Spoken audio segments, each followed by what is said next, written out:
Mina bakabusi nengre,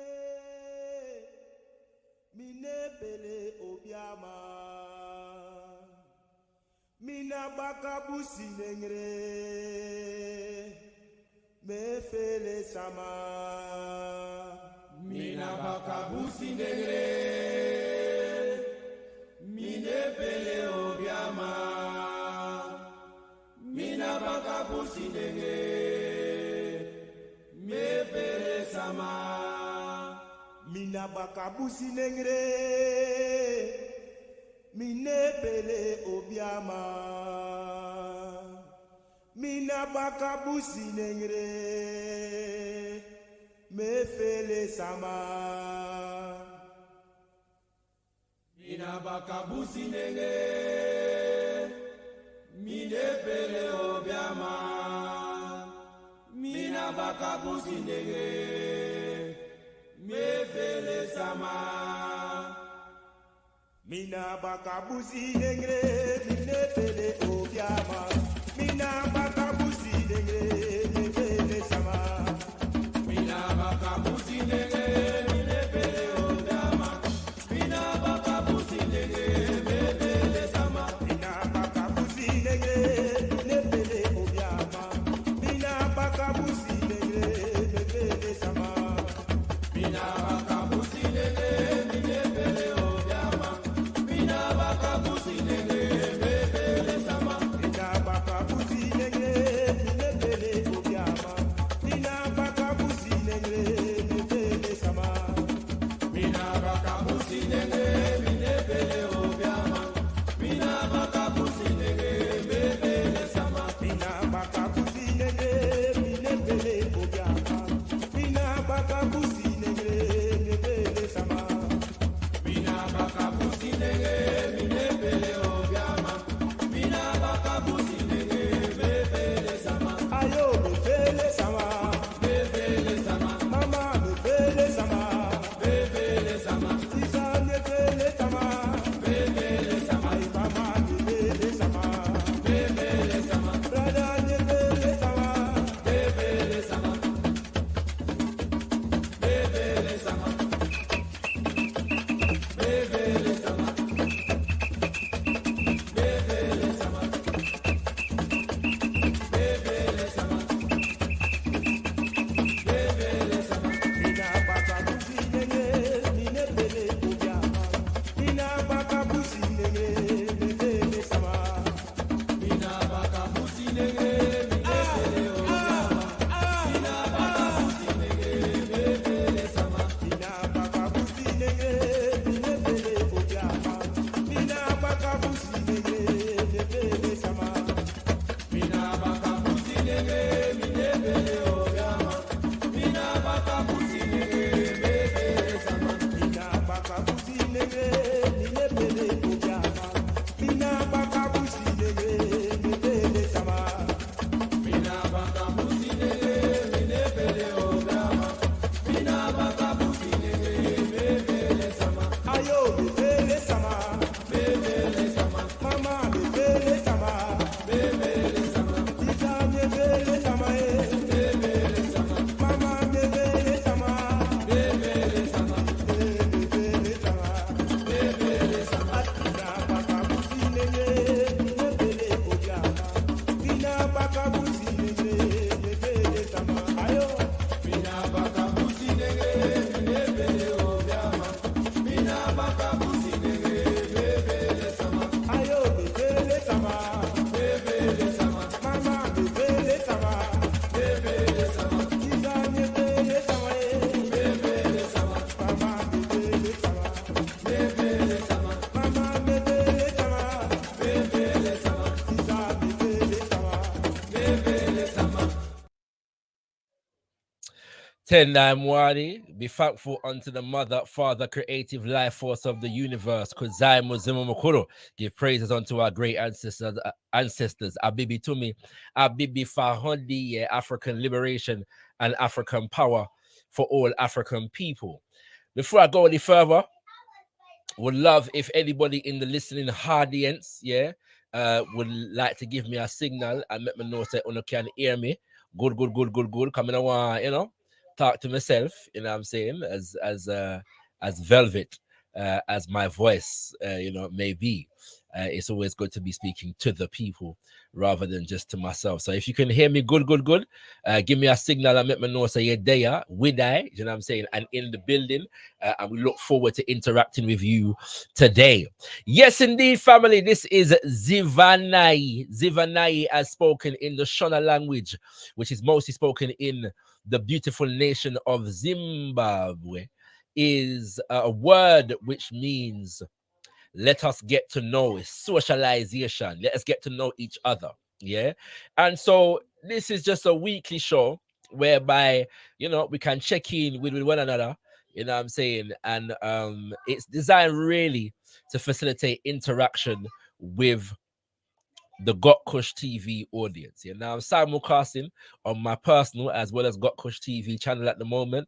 I will be at some point just be broadcasting on gotkushTV. Okay, so if you are not subscribed to gotkushTV, subscribe to gotkushTV. Yeah, on whatever social media you are currently watching. Yeah, on at the moment, subscribe to gotkushTV because we just have built up back the momentum. You know what I'm saying, making sure that you're with us when we begin to roll out some new content, as we are rolling out some unreleased content at the moment. Yeah, this Thursday we're going to be featuring a presentation. One of the last, it would be presentations from Baba Ranoko Rashidi on the ancient power of African women, yeah, in ancient African civilization. So do stay tuned for that, coming this Thursday, yeah, at 7 p.m. on gotkushTV. All right. So yeah, man. So this show, like I said, is about audience interaction. All right. So it's free flowing. You know what I mean? It's open house. So anything you want to talk about, any question you want to ask, any point that you want to raise, you can feel free to do so. Oftentimes, I will start off the conversation with whatever is, depend for me head, you know what I'm saying, and we can go into it from there. You can feel free to contribute to what I talk about, or you can feel free to bring up your own subject matter. Yeah, so I'm gonna share the link here in about 30 minutes time. All right, 30 minutes time, and we will see where it goes from there. And let's get into the thing. I want big up, big up everybody, that came down to the KEMI SEBA, yes, event on Saturday, the 22nd of April. This is Saturday just gone, yeah. The Pan-Africanity Tour, the London leg of the Pan-Africanity Tour took place on Imani Day, Saturday just gone.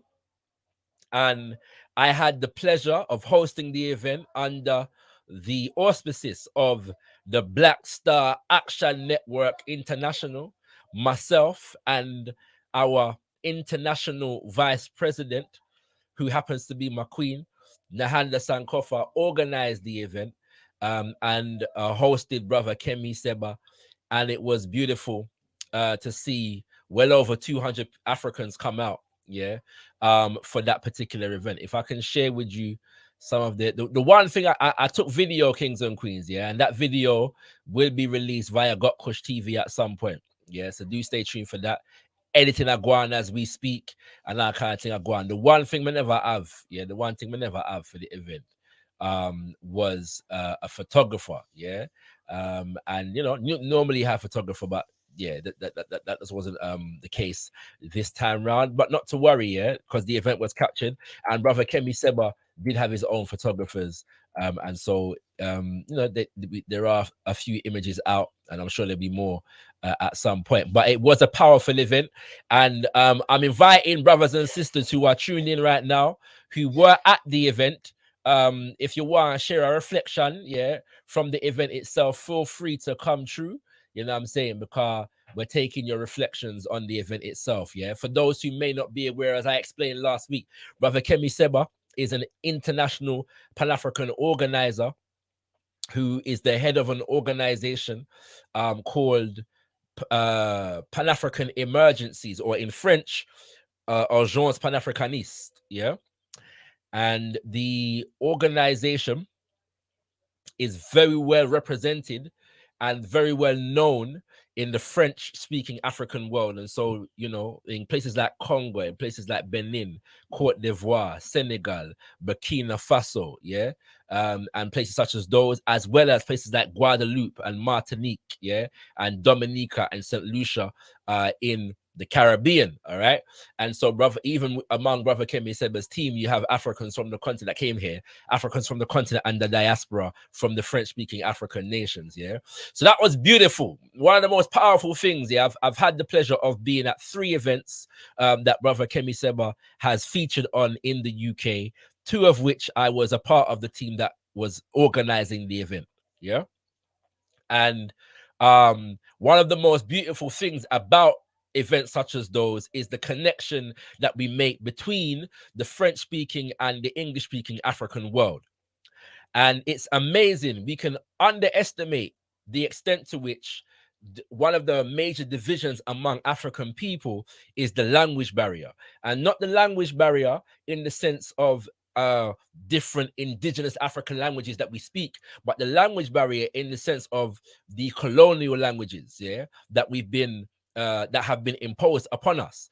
Having been to the continent, yeah, Ghana and Sierra Leone specifically, and knowing other brothers and sisters who have been to the continent, I can say with absolute certainty that Africans are more divided along colonial language lines than we are along African language lines. What I mean by that is there is often the case that those of us who speak a colonial language only speak that colonial language. Yeah.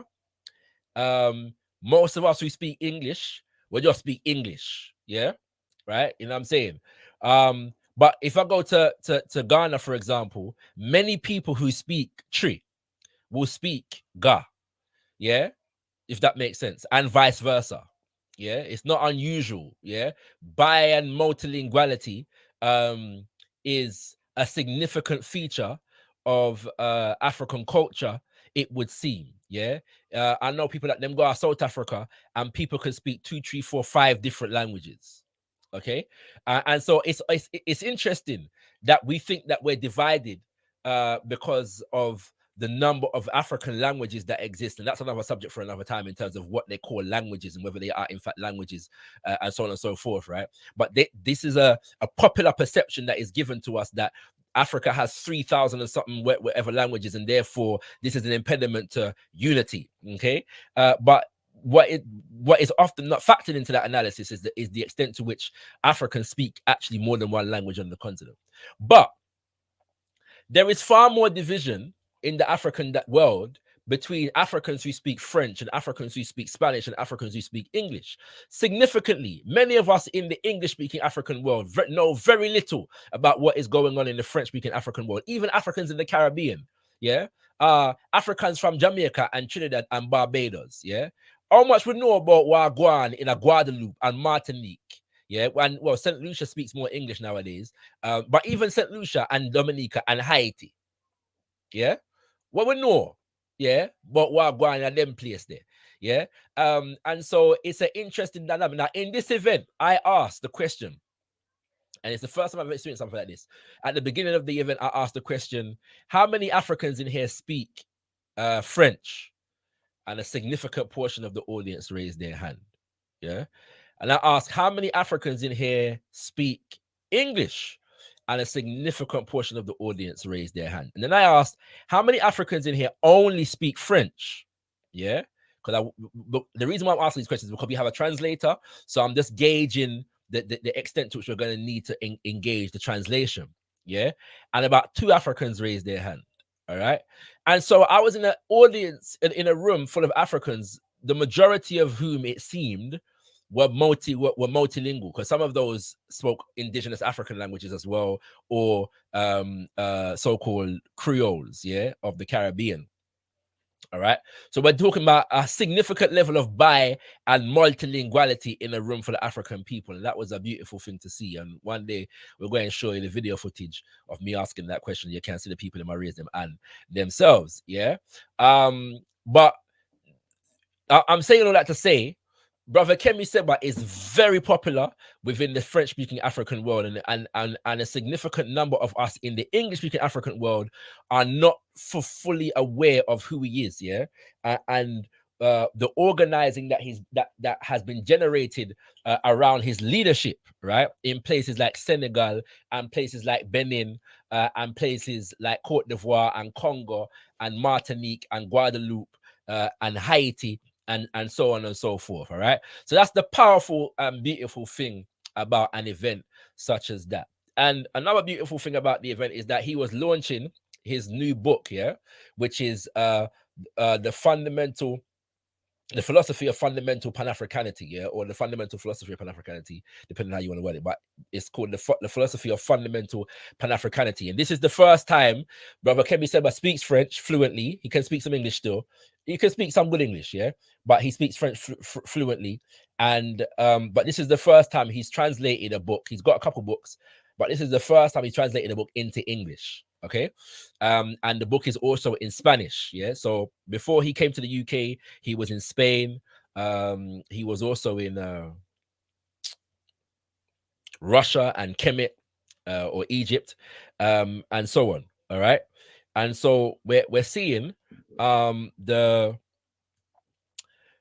significant development in terms of us translating, you know, our ideology and activism into various different African languages. Yeah. And so I applaud Brother Kemi Seba for writing this book and taking the time to translate it. Yeah. And, you know, travel the African world, spreading the good gospel of Pan-Africanity in that regard. So the event was very well attended. Like I said, well over 200 people. I haven't even got the exact numbers, but we could be talking closer to 300 people was in the room.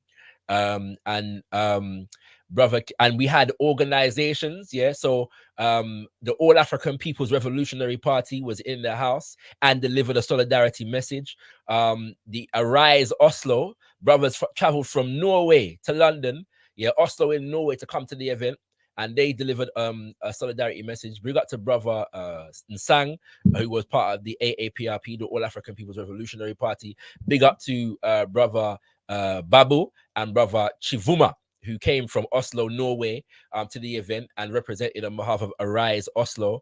I also had Brother Sly, who is from Congo, and he was our translator for the evening. And I've forgotten the name of his organization. I'll get it in a second, yeah. But it's an organization that raises awareness upon the crisis in the Congo, and he delivered a powerful solidarity message, in which, and you know what's funny about that?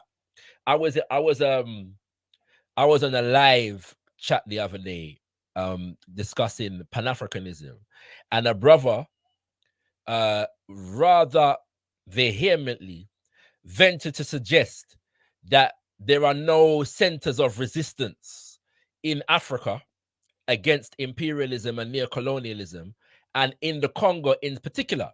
Yeah, he said to me to name, yeah, people in the Congo. They're not fighting back on them kind of things. This is a popular narrative that is developing among certain people with an anti-liberation and anti-Pan-African agenda. The Africans on the continent are not fighting back. It's such stupidness, yeah, absolute stupidness, and this reveals their absolute ignorance, yeah. But the brother was relaying, you know, what is taking place in the Congo, the crisis in the Congo. He's from the Congo. He visits regularly and organizes among brothers and sisters who are Congolese and otherwise in the Congo and in the UK and elsewhere, yeah. And so, but one of the major points that he made is that the crisis in the Congo is put forward as an ethnic tribal warfare, and he said that's nothing could be further from the truth. It is an economic warfare, yeah. And he made that point quite clearly, and that was a very powerful solidarity message. And so give thanks to him, and also Sister Francine McQuire, yeah, who is from various organizations, one of which is Friends of the Congo, and she also spoke on the Congo situation and dealt with the issue of the relationship with Rwanda in terms of Paul Kagame and his relationship to the West, which is a subject that we're going to have to get into in terms of Paul Kagame's relationship with Tony Blair in particular, for Prime Minister of the UK, Tony Blair, and former President of the USA, Barack Obama. Yeah, and their African governance initiative and African leadership initiatives respectively, sorry, and so on and so forth. All right, but yeah, powerful solidarity messages, and then obviously brother KEMI SEBA spoke. Yeah, now what I will say is the last time he came, he was dealing with specifically with the CFA franc, yeah, which is the neo-colonial currency which I spoke about last week, that has French-speaking African nations on the continent in an economic stranglehold. All right, and so he went in some detail about that a couple years ago when he came in 2019. This message was more about the subject of the book, yeah, and he was speaking to the metaphysical as well as the material, yeah, the metaphysical as well as the physical realities within the concept of Pan-Africanity, yes, as he defines it. And this was beautiful for me because oftentimes people tend to separate the cultural from the political, or the cultural from the political economy, and it's very necessary, yeah, that as African people we understand that we cannot afford to do that, and that our culture, as has historically been developed, is political and has political and economic applications in today's world. Okay, and he also draws examples, and I haven't fully read the book yet, but one of the chapters that I'm most interested in reading because of my particular interest in this form of resistance, is this idea of what he calls globalized kilombanity. Yeah, and kilombanity refers to the term Quilombo, which is the centers of resistance and warfare that were developed by our ancestors, specifically in the nation of Brazil. The most famous Quilombo, which really was a nation in and of itself, yeah, is Palmares, yeah, which was a nation, a portion the size of Portugal, in the middle of Brazil, which is like a large kind of maroon nation, all right, that housed Africans from various different people groups and lasted for over nearly 100 years, about 100 years, resisting invasion from the Portuguese enslavers, freeing Africans from plantation, establishing itself as a place of refuge for Africans who flee plantations, and so on and so forth. Yeah, so really it's a case study of nation building within the context of being within the context of oppression, yeah, colonialism, and enslavement. Okay, and so the example of Palmares and Quilombos in general give us ideas in terms of what Africans need to do to organize today, yeah, and we can update the concept, yeah, as a tool and a strategy for how we organize geopolitically in today's world, yeah. And so just to give you an idea of some of the things that the book deals with, and we're gonna give you information about how brothers and sisters can continue to purchase the book, you know, from here on out, yeah. So stay tuned for that, yeah. If you want to know how you're gonna kind of get the book, stay tuned, because I work that out soon, yeah. But yeah, so of the real revolution, so that's the subheading there, the state of play, and basically looking at the material conditions right about now, yeah. What is the state of the Black world at the moment, and the war of the worlds, traditionalism and modernism. So this is the idea, the battle that is taking place at the moment to a significant degree, and one that Africans are in the middle of, because it's the idea, well, what do we hold on to in terms of our tradition, and what do we need to get rid of in terms of to modernize? And the trend at the moment is modernization at the expense of, yeah, tradition. Okay, and so the subheadings here are progress, because this is a geopolitical terminology, progress, which is defined by the West, okay, and has political implications that are dominated by the interests of Western Europe, right? In that regard. Then he goes into the immaterial and the material, which I was relating to earlier: tradition and custom, nature and medicine. And so the idea is that our political economy has to be tied to our cosmology and our ontology, who we are as African people, and our relationship to nature. Then the next chapter is the chapter 3, the global Black population, guardian of the initial tradition. Yeah, so that's dealing with our origins. Yeah, again, that's dealing with the cultural, the metaphysical element. And then it goes into the West, the kingdom of modern people, chosen of the age of iron. Yeah, and I'm not even going to go into that, but there's some deep business there. Then it goes into negrophobia, leading thread of the end of time. So this is dealing with the historical and current attack against people of African heritage, yeah, and the manifestations that takes place. And then we go into for a globalized kilombanity, which is how we now are drawing on all of our historical traditions and updating them of resistance and warfare in order to fight today's battle. And then the final chapter is sociology and geostrategy from a metaphysical angle. Yeah, sociology and geostrategy from a metaphysical angle. Yeah. So that's some of the things that the book is dealing with. I look forward to read the whole book. You know what I'm saying? And he did ask me to give him the feedback. So I will be giving him the feedback when I read it. But yeah, the brother spoke on many, many different things. And everything from, including in the question and answer, what is currently taking place in Mali and Guinea and Burkina Faso. And he said basically that, and these are things that he can speak to quite directly because his organization are on the ground mobilizing and organizing among the people in places like Mali and Burkina Faso and Guinea. Yeah. And so you know, he said without hesitation that the uprisings in Mali and Burkina Faso are popular people's uprisings, uprisings of the people. Yeah. And there are attempts to co-opt them and subvert them, but at their core, these are grassroots uprisings of the people. And Guinea, the shades of that are slightly different because of the relationship to the military. There are complexities there that still need to be worked out, but it's something that we need to pay closer attention to. He spoke on situations in Rwanda and Congo as well, you know, and the fact that whereas and a correct Pan-African analysis is focuses on the relationship to Rwanda and the West's commandeering of the Rwandan economy and how that facilitates the crisis in the Congo. He's also making it clear that the elite in the Congo itself is guilty, yeah, of being lackeys, yeah, for Western corporations, Western governments, and Western interests in general.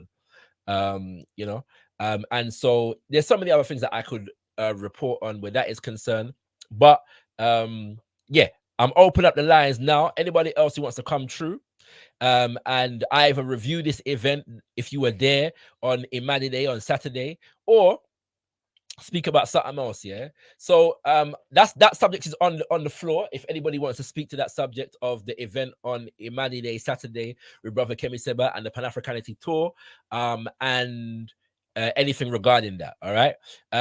And so the link is in the chat. The link is in the chat if you want to come through. And I'm going to go on to speak about another event, yeah, that has taken place in the last couple of days. All right. So it's very interesting to me.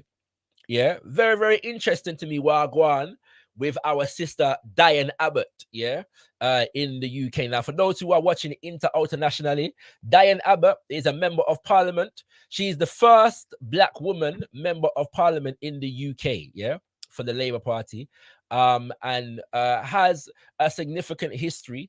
You know, obviously, I don't advocate Labour Party politics. Yeah, I'm not an integrationist or an assimilationist, and so there are certain natural, you know, divergences that me and a sister like DIANNE ABBOTT will have. Yeah, in terms of political action, ideology, and practice. However, it will be true to say that when it comes to issues of anti-racism and even Black youth in the education system, sister DIANNE ABBOTT has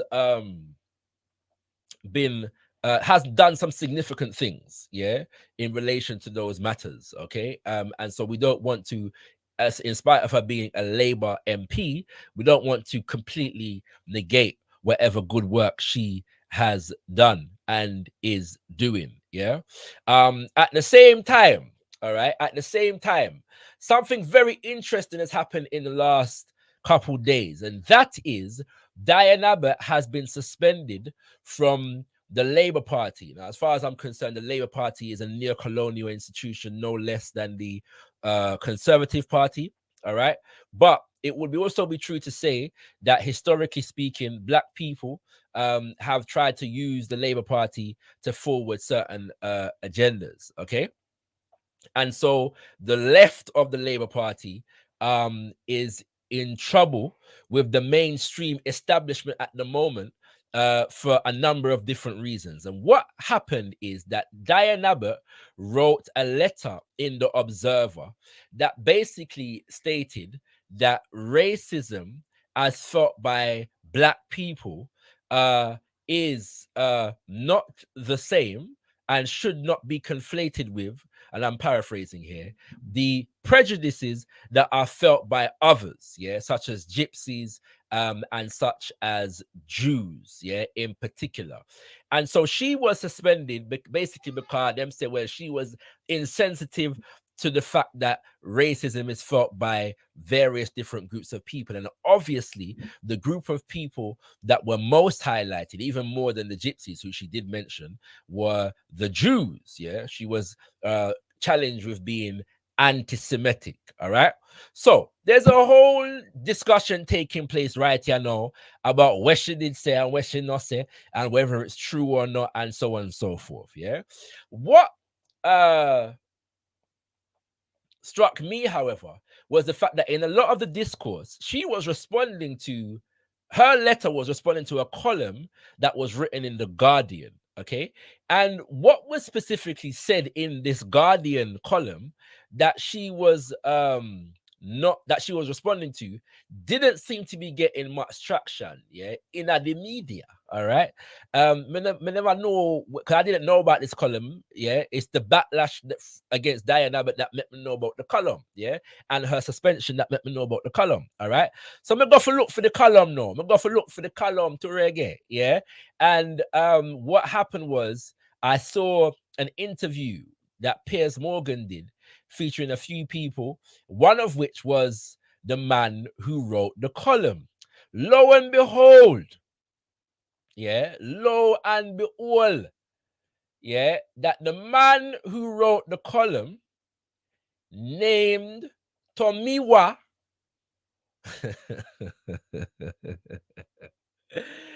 Tomiwa Owolade, yeah, Tomiwa Owolade, all right. So we know from that immediately that this is a Black man, yeah. This is a Black man, all right. There are not significant numbers of white people in the UK running around with Yoruba names, okay? Although I suspect that that may be the case at some point in the future, all right? So wagwan, yeah, with this thing now, yeah. So this is the column that was written that Diane Abbott felt compelled to respond to. By the way, I should say that Diane Abbott, based upon the backlash, has since retracted her statement and delivered all kinds of apologies. Yeah, you know, and so on. Now, I'm speaking to this, yeah, because this is the thing that men see, yeah, in the media. This is the conversation that is not taking place, and I'm going to give you my assessment of why this debate has happened and why the backlash against Diane Abbott is a distraction from what's really going on at the moment. Not even the attack against her is directly just aimed at her. And this is not to listen. I saw a statistic the other day, and I'm trying to verify the source for this, but a sister mentioned this, that of all racism, yeah, a report, an investigation was done into politicians who face racism in the UK, particularly online. And somewhere in of all the racism, and sexism that has been directed at politicians online, somewhere in the region of half of it has been directed at Diane Abbott as an individual. Yeah, this is beyond what man agrees with or disagrees with in her politics. I'm just stating the fact that this woman has been subject to significant levels of attack and abuse. Yes, for a significant period of time from certain portions of the British public and the British political and media machine. And so you can see that our brother, writing in the Guardian newspaper, Tomiwa Owolade, has written a piece that says racism in Britain is not a black and white issue. It's far more complicated. Okay. Racism in Britain is not a black and white issue. It's far more complicated. Now, check the subheading here. A report on ethnic inequality reveals that the Irish, Jewish, and traveler people are among the most abused. Now, listen, check it again. Yeah. So, listen, racism is not a black and white issue. A report on ethnic inequality reveals that Irish, Jewish, and traveler people are among the most abused. What do Irish, Jewish, and traveler people have in common? All of them would be considered white. So the point of this article, yes, from brother Tomiwa Owolade, I'll say about it. Good night to my son. Yeah, is to characterize white people or certain groups of white people as among the most racially abused in Britain. This is the point of the article. All right. Now, remember that point because it's going to become very important in a second. Okay. Now we can see a big picture here of some caravan, yeah, the traveler community. All right. Okay. And so we see under this, more than 60% of the traveler people in Britain report that they have experienced some form of racial assault. Yeah. So the article goes, something was amiss, but I couldn't say why.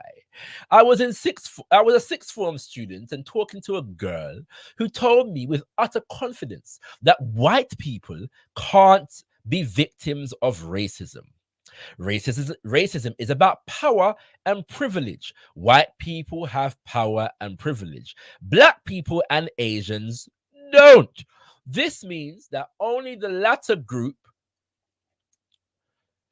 Now, notice this. Black people and Asians don't, i.e., have power.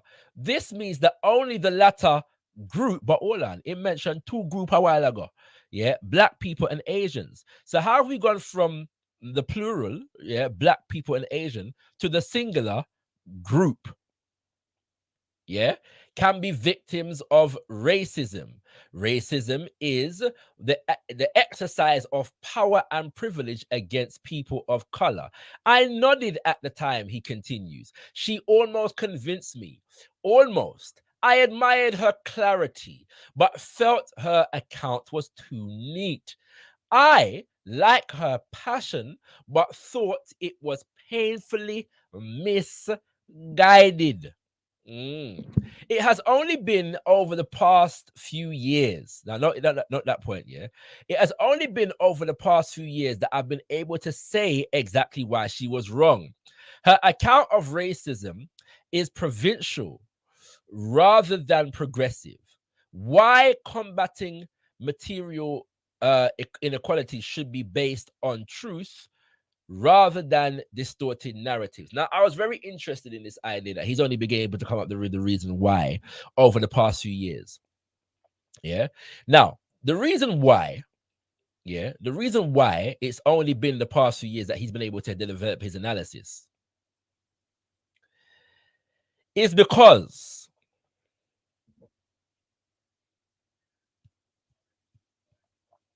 there is a significant investment taking place at the moment, family, in what I refer to as the Black conservative industrial complex. The Black conservative industrial complex. Hashtag Black conservative industrial complex. This is a phenomena within the Western world, specifically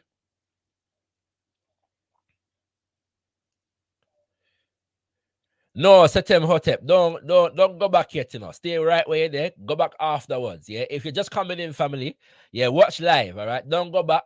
Yeah. Just watch live. You know what I'm saying? And you know, you can go back later on, because when we are talking about right here now is very, very important. The link is in the chat, by the way, family. So anybody who wants to come through live, yeah, can do so. You know what I'm saying? Feel free to come through live. Yeah. But as I talk about what going with DIANNE in the UK at the moment. Earlier on, we were talking about the event with Brother KEMI SEBA that we had last Saturday. And so we're receiving contributions on these matters or anything we're on the want to talk about. This is ZIVANAYI, which means getting to know. And so we're going, you know, just take any, yeah, it's open house, family. So feel free to come through. The link is in the chat. All right. And so what's happened is in the last few years, the right wing in this country, yeah, have expended significant resources on giving profile, platform, and resources to Black people who are willing to do their bidding. They have developed a number of talking points, yeah, that are very well established and very studiously regurgitated by some among the Black population. Okay.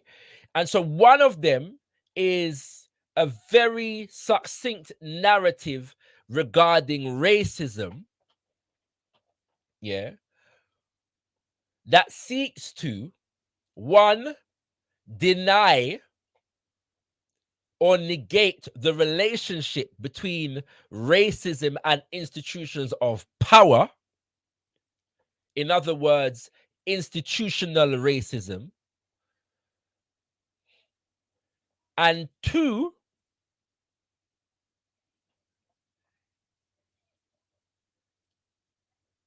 reduce racism from a conversation, or let's say reduce conversations on racism from conversations about power structures, systems, and institutions to one of personal interactions. Yeah, bigging up. You know, I should have done this already. You know, so apologies for this, but bigging up certain people in the chat. Well, everybody in the chat really. But Kushti just asked, "Can I see the comments?" Yes, I can, sis. Yeah, I can see the comments. Yeah, bigging up Kushti Cosmetics in the building. Yeah, bigging up Nyame Ubuntu. Bigging up James O. Nah, big up the right reaction still, but I'll acknowledge the presence of a right reaction in the chat, because I know what right reaction mean. Bigging up Shalom Niger, Julanda Zachary, big up yourself, sister from across the water. Khadija T, Coffee Campbell, big up on yourself, and all the silent listeners. Yeah, like up the video as you come through, kings and queens. Like up the video. The link is in the chat if you want to come through. Look like on the one just hear me I say right here now, but the link is in the chat. Yeah, so you can feel free to come through. Yeah, all right. And I'm gonna come back to this subject, this thing about racism in a second, right? And why we need to upgrade the conversation, yeah, in terms of racism, as Black nationalist Pan-African community has done for a number of years, yeah, decades, in fact. All right. But when we begin to focus on this issue of racism, yeah, it puts us in a certain straitjacket, yeah, that we need to be conscious of. All right. And so this is the idea that these particularly right-wing institutions, think tanks, political parties, and related institutions want to do. Okay, and so it's ideological warfare that is taking place, and there are a number of black people who are willing to parrot these narratives, receive the talking points and the resources from these individuals and institutions, and front this agenda, which is an agenda to maintain and sustain the moral, political, and economic supremacy, yes, of white Western nations and corporations in today's world. That is the ultimate agenda.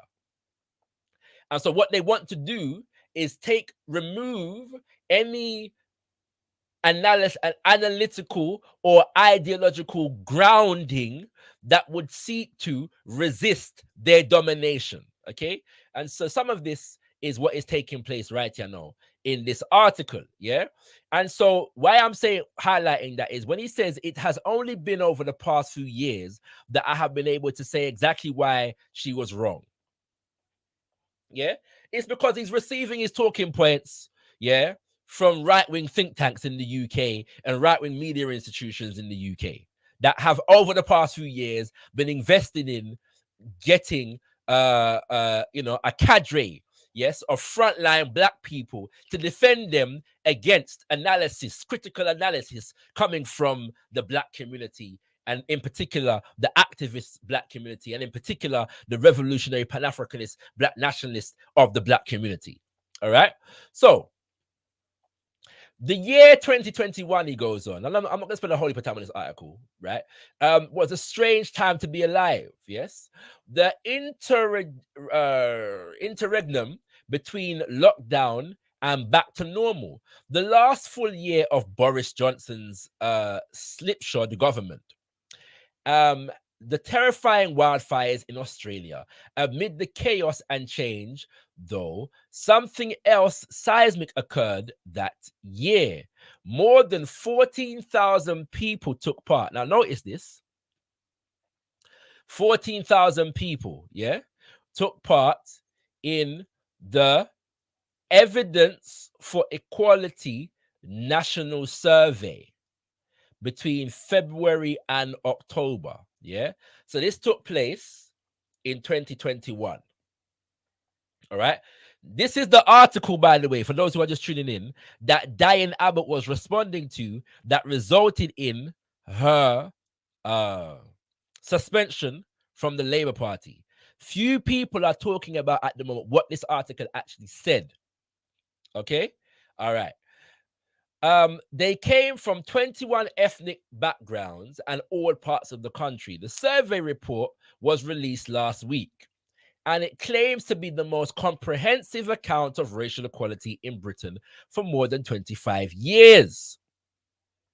The research was carried out by academics from the universities of St. Andrews, Manchester, and King's College, and published in a book called Racism and Ethnic Equality in a Time of Crisis. Yeah, I'm gonna skip the next. Oh, well, this part is important.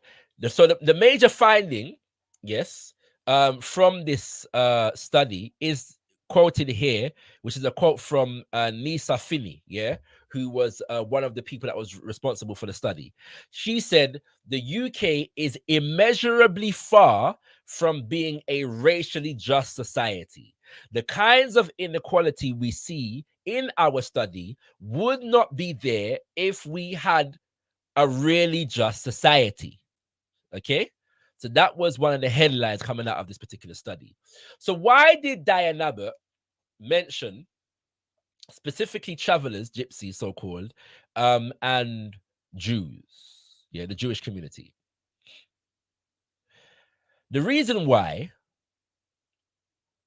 is because Brother Tomiwa mentions them in this article. Yeah. He says, in fact, let me just read it, right? He says, the figure from the report that has most grabbed the headlines is this: more than a third of the ethnic minority in people in Britain have experienced some form of racist abuse. Now, I have a problem with this racist abuse business. Yeah, because even this terminology, so the left wing in this country are guilty of this as well, tying us to this idea of racial abuse, and therefore we measure progress, racial progress in Britain by the extent to which white people don't abuse us anymore. Yeah, that they don't call us the N word, and I'm only saying I hate saying the N word, but I'm on certain social media platforms whereby they might censor the thing if we use certain terminology. Yeah, by the extent to which you know, football hooligans don't beat us up on the streets, by the extent to which discrimination, yeah, may or may not take place regarding those who have African names, yeah, in the workplace, yeah, by the extent to which black children are not being excluded from school and or are passing their GCSEs, yeah, and so on and so forth. And these, not to say that these are not important points, but if this is the extent to which we assess our development as black people, it confines our progress to the confines of the nation state of the United Kingdom of Great Britain. More to be said on that a little bit later on. But all on there, let me read more of this. Yeah, the standard progressive response would be that this is awful, but not surprising. Yeah, when you see the word progressive, that's political language. Okay, we all know we live in a racist society. Anyone who denies this is deluded and complicit with racism. Any racial abuse against any individual is morally abhorrent.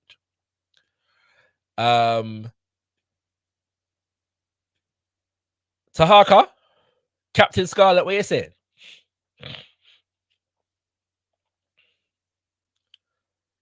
Can you hear me? Yeah, I can hear you, King. What one? Bless King. Give me a second. Let me try to sort the StreamYard thing out. But yeah, I'm here. I'm there. Let me just sort myself out in the background. I'm just acknowledging your presence still. So when you're ready, we'll bring you through. All right. So. Right? What's it called? Yeah. Anyone who denies this is deluded and complicit with racism. Any racial abuse against any individual is morally abhorrent, and civil society has a moral duty to oppose prejudice. We should try to get the number of people who experience racism as close to zero as we possibly can. But something again nagged at me in the way many have presented the evidence for this survey, because the corollary of 1/3 of ethnic minority people reporting that they have experienced racist assault is that 2/3 of ethnic minority people have not. Yeah. So basically, he's saying that we should focus on the 2/3 of the ethnic minority people who have not experienced any form of racism, or who have not reported that they've experienced any form of racism, let's say. All right. This does not mean that there is no racism in Britain. The recent Cassie report, for instance, affirmed the existence of institutional racism in the Metropolitan Police. But the evidence for Equality National Survey report complicates some of the underlying assumptions that many ostensibly progressive people espouse on racial equality in Britain. One is a narrow idea of what constitutes racism. Yeah, anyone who is privileged is white, we are told, and racism only affects people of color. The problem with this view is that there are certain minorities who are seen as white yet experience prejudice. In fact, the two groups most likely to say they have experienced racist abuse, according to the survey, are Gypsy, Traveler, and Roma communities, and Jewish people. Yeah. So the idea now, he goes on, more than 60%. So whereas 50% of black people, hold on there, let me see if that's actually the case. Right,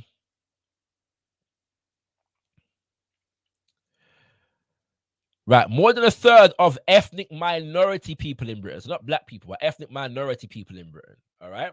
Okay. But so whereas 1/3 of ethnic minority people in total report that they experience racism, more than 60% of the Gypsy, which is more, yeah, traveler community, reported that they experienced some form of racist assault. More than 55% of Jewish people report the same. But we also find striking differences within groups. We often unthinkingly group together. Now, this is a typical one, right? That a typical black conservative industrial complex talking point that they have been given and gifted by the right-wing conservative think tanks, yeah, which is the distinction between Black Caribbean people and Black African people, yeah. It's a very deceptive distinction that the reason that requires us to go into more detail than we have time for today, but I will touch on some things. Yeah, Black Caribbean people, for instance, are far more likely than Black African people to say they have experienced racism. Nearly 50% for Black Caribbean people and more than 30% for Black African people. By the way, this right here, yes, is the reason why, all of this here is the reason why Diane Abbott singled out the Gypsy community and the Jewish community in the UK. Okay. All right. So because he focused on those groups is the reason why she highlighted those groups in her analysis. Right. That's very important for us to understand. Yeah. The context of the thing. Okay. Black African people say they experience no racist assault. Yeah, which also means that more than half of Black Caribbean people. Now, notice what he's doing, the inversions that he's doing here, he didn't do for the Gypsy them. Okay, so even if I said, well, more than 40%, sorry, yeah, or thereabouts, of Gypsies and travelers, so them not experience no racism. Even if I said, well, 45%. Of the Jewish people, them say them not experiencing no racism. Them never done an inversion, this so. Okay, all right. Then all of this from a survey, many have used to conclude that Britain is far from being a racially just society. Okay, and he goes on to talk about the Irish people that receive racism. Yeah. Now look at this. Yeah. This table, more than a third of people from ethnic and religious minorities have experienced some form of racist assault. Yeah, and so this is the graph. Yeah, so obviously you see here, Gypsy traveler is the largest. All right, other Black, which I'm not sure what that constitutes. Yeah. I'm not sure what other Black constitutes, is the second. Yeah. So the Gypsy is over 60%. The other Black is over 60%. Okay. So you notice that his words would lead you to something different. Then got Jewish, yeah, which is the third. Mixed white Black African, mixed white Black Caribbean is basically equal. Roma, yeah. Then Black Caribbean, white Irish, Bangladeshi, Pakistani, overall Black African. Other mixed multiple. Now, what very much interests me about how they divvy up these statistics is that there are many Black people in the UK, yeah, right, that are, if Black Caribbean and Black African are two distinct categories, like white, Black African, and Black Caribbean, there are many Black people in the UK who are mix of Black Caribbean and Black African. That demographic is never registered in these statistics. Yeah.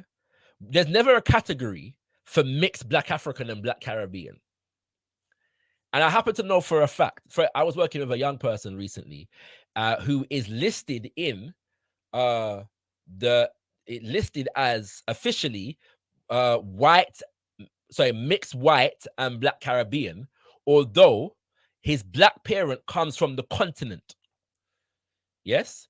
So according to these demographics, he would be mixed white and Black African. He's in care listed as mixed white and Black Caribbean.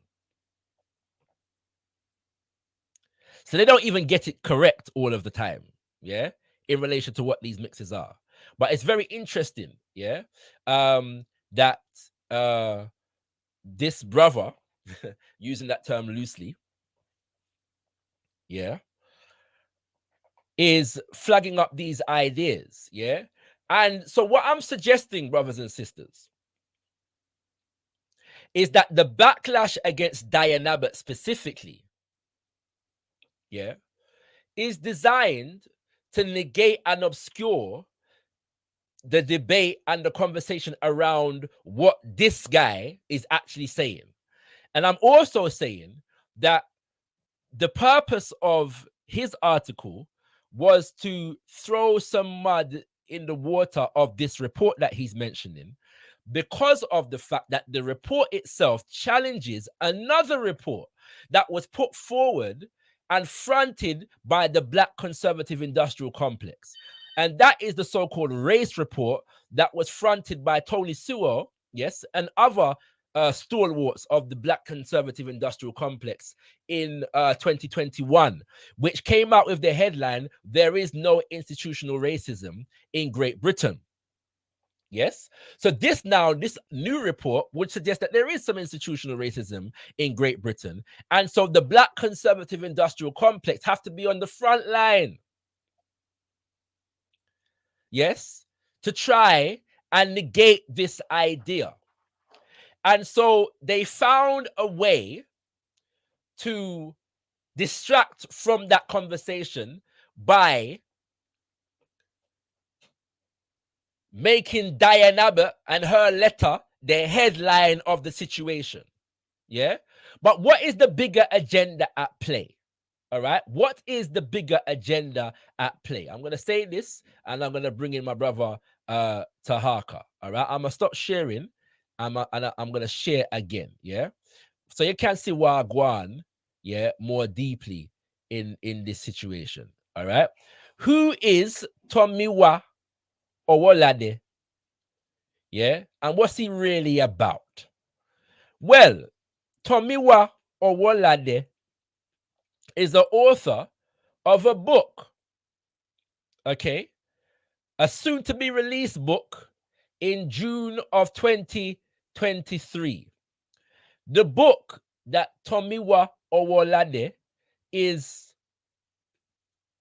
the author of is called "This Is Not America." This is another one of the major talking points within the Black conservative industrial complex, that Britain is not America.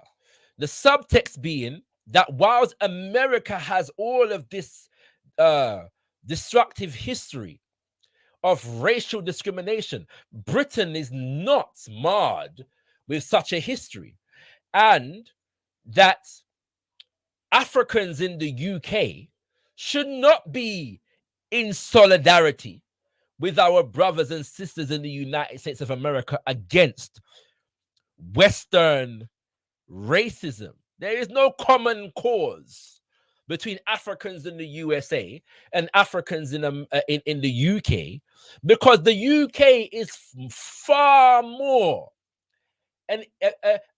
a bastion of equality, yes, and embracing of its Black population than the US ever was or has been. Let us read. Oh, by the way, the full title of the book is "This Is Not America: Why Black Lives Matter Why Black Lives in Britain Matter." Yeah. What's the blurb for this book? Yeah. And by the way, we're going to do some, note these names here. An outstanding achievement, Amanda Foreman. A book for all Britons interested in evolving character of our national identity, Tom Holland. Eloquent and insightful, Remy Adekoya. Yeah. All right. So the blurb says, across the West, racial injustice has become one of the more divisive issues of our age. In the rush to address inequality and prejudice, and to understand concerns around identity, immigration, and colonial history, Britain has followed the lead of the world's dominant power, America. We judge ourselves by America's standards, absorb its arguments, and follow its agenda. But what if we're looking in the wrong place? This Is Not America. Listen to this. Is built, the book now, This Is Not America, is built on the idea that Black Britons are British first and foremost. I want to know understand what going on around here. Yeah, this is the ultimate agenda here.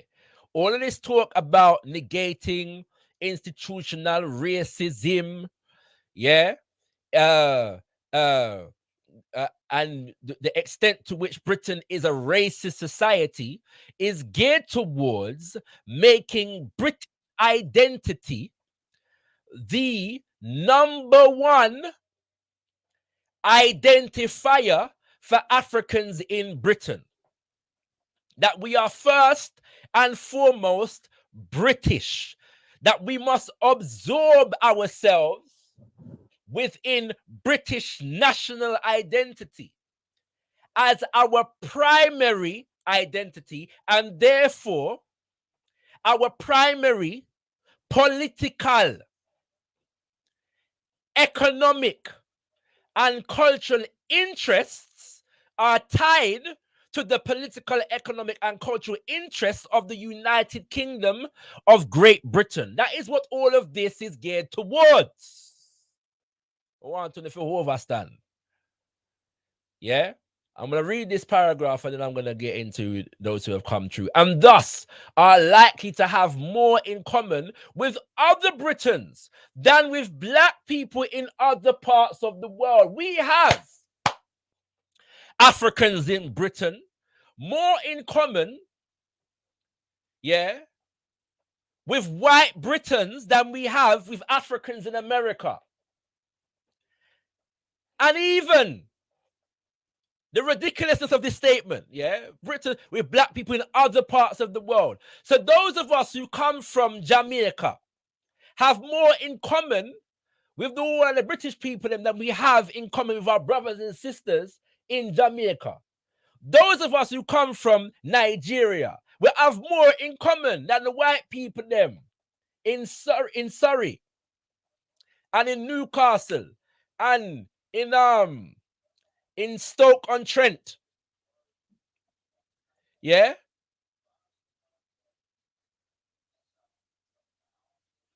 And all them place there. That we have, that you only have with your brothers and sisters in Nigeria and Ghana and Congo and Trinidad and Barbados and St. Lucia, etc., etc., etc. It argues that too much of the conversation around race in Britain today is viewed through the prism of American ideas. Now, these American ideas, is like, black empowerment, black power. This is an American idea. It's only existed in America, apparently. Africans in the UK never developed those ideas organically. We just import them from America. Africans that came from Africa and the Caribbean never had these ideas in those respective places. We just import them from America. Yeah, the American ideas that don't reflect their history, challenges, and achievements of increasingly diverse black populations at home being Britain. To build a long-lasting and more effective anti-racist agenda, we must acknowledge that crucial differences exist between Britain and America, and that we are talking about distinct communities and cultures, distinguished by language, history, class, religion, and national origin. Humane, empirical, and passionate. This book provides a bold new framework for understanding race in Britain. Number one, I want to understand something. The sleight of hand here is that this same conversation are going on in America. Yeah, the same thing that he is trying to do in relation to Britain, the black conservative industrial complex and their white benefactors in America are do the same thing. I want to know if you understand that. Yeah, so may I talk long? May I go bring in those who have come through. By the way, kings and queens, you can join the conversation. It's open house. Yeah, it's open house. Yeah, I've opened the conversation by talking about our illustrious event featuring our illustrious and beautiful, passionate, powerful Pan-African organizer, brother KEMI SEBA. who visited us in the UK over the weekend. And I have so much love and admiration for that brother and his organization, Urgence Panafricaniste, and the work that they are doing. And so for those who were at the event and want to come through and share any reflection, feel free to come through. Yeah, we love that. Yeah. And for those who want to talk about, and I've also just spoken about the situation regarding Diane Abbott, yeah, and her suspension from the Labour Party recently, and what the actual agenda is behind that, yeah, and what she was actually responding to, yeah. We know what going, you know what I'm saying? So we'll just highlight that, and we've got a few guests coming through right about now, kings and queens. So we've got Captain Scarlet is in the building. We've got Kushti in the building, and we've got Coffee in the building. So I'm gonna start in order of appearance with Captain Scarlet. Yes. Big up, respect. Thank you for having me on the panel, and big up to you on the show.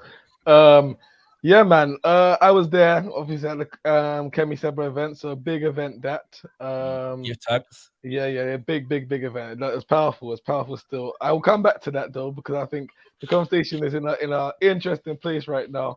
Yes, and I sir. want to comment on that. But also big up to our panelists as well. Shout out Kushti, shout out Coffee, and shout out to everybody in the chat as well. Yes, sir.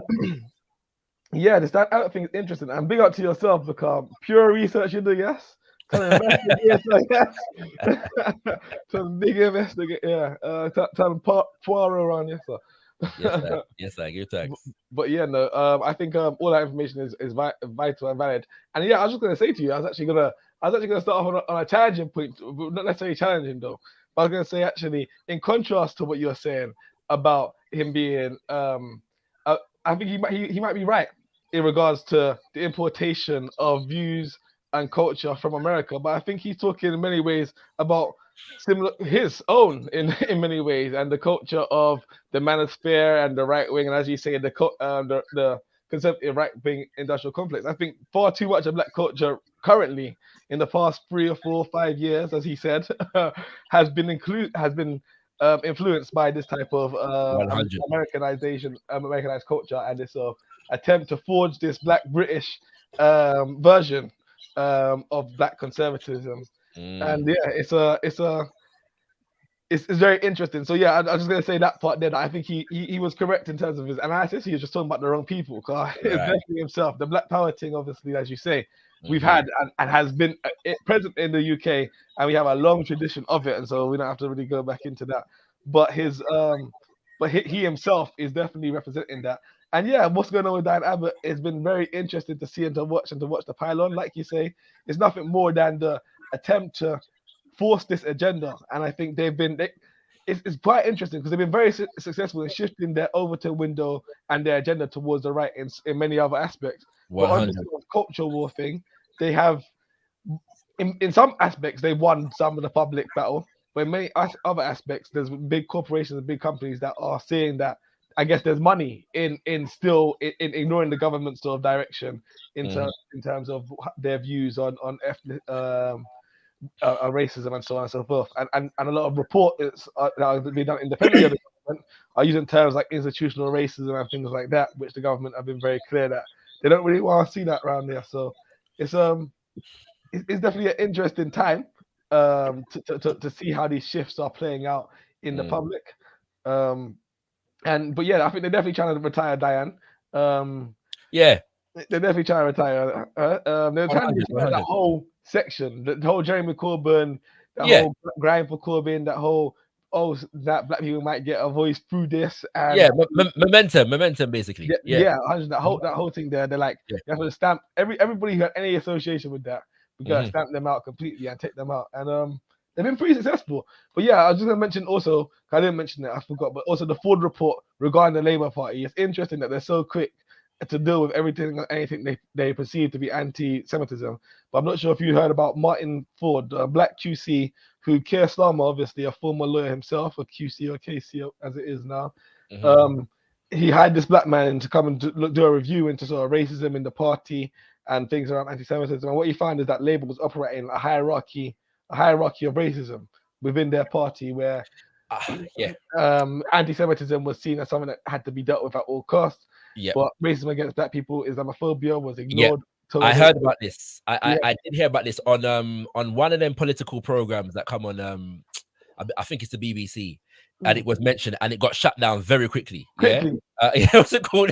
because and this is the very interesting thing about this whole dynamic, right? And this is the other point. Thank you for bringing it, because this is the other point I want to make. Yeah, this is and I'm gonna ask you a question after I make this point, right? No, in fact, let me ask the question first and then make the point. Cool. And because I know you're a man that pays attention to these things, what do you see as the conflictual relationship between the patron saint of Black British conservatism, Tony Sewell, his report, the race report that was released a couple of days ago, yeah, and this new report, yeah, from what you've seen, has there been any responses coming from the people that did that race report in relation to this new report at all? That is a good question. And I think there has been responses in terms of, over the Punjab GB News and them thing there. And yes. so I think there's been one or two interviews from that side, not necessarily people who were on the commission, but supporters of the commission in response to this report. And one or two tweets, but there's not been any official kind of like, we're going to go into a newspaper, put an article out and challenge aspects, etc. And it seems like this Tomiwa one that we've come across. Yeah, it's definitely coming from there, fam. You can see it. All the language is there. You know what I'm saying? You have to understand the thing. All right. Now, this is the other point, right? Because the major issue that people have with Dianne Abbott, is that she was negating what other groups of people suffer, which she wasn't really doing, right? And if you know anything about Dianne Abbott, you know she's not going to do that, even though she did take back the statement and all kind of different. yeah. All right. But one of the things that happens is when the people them list the different forms of prejudice, they say racism, discrimination, and anti-Semitism. Now the question then becomes, if you ask the question, are non-Jewish people subject to anti-Semitism? The obvious answer is no. And the reason that the obvious answer is no is exactly the reason why, when it comes to the Jewish community, there is a specific form of discrimination that is unique to them. Yes? That when you say it, you know exactly who and what is being referred to, who is the victim of this thing, and who needs to be advocated on behalf of. When it comes to racism, they need to muddy the waters so that there should be nothing specific. There should be no assault. There should be no form of oppression that can be considered unique to African people, that African people are uniquely subjected to. Yes? Because implicit in what Brother Tomiwa has said, when you consider the fact that whilst this distinction between America or Africans in America and Africans in Britain is being made, the British and the Americans consider themselves to have a special relationship in the geopolitical sphere defined by this terminology called the West. So Brother Tomiwa wants us to separate our interests with Africans in America and align it with Britain, whilst Britain facilitates its interest, with white people in America via a special relationship. And so this is why we as African people need to take back the power of definition. We should have our own terminology that we define for ourselves to give expression to our own condition and liberation strategies. Tahaka, stay where you are. I'm going to bring on Kushti. Empress Kush. What's up, bro? What a go on? Listening to the conversation. and Yes, it was sir. nice. I was just feeling the back and forth with you and brother Scattered, and bless up the other brother on the panel. I can't see. I think it was Him Kofi. gone, coffee gone, him duck out. Yeah. Yeah, So yeah, so go on. interesting.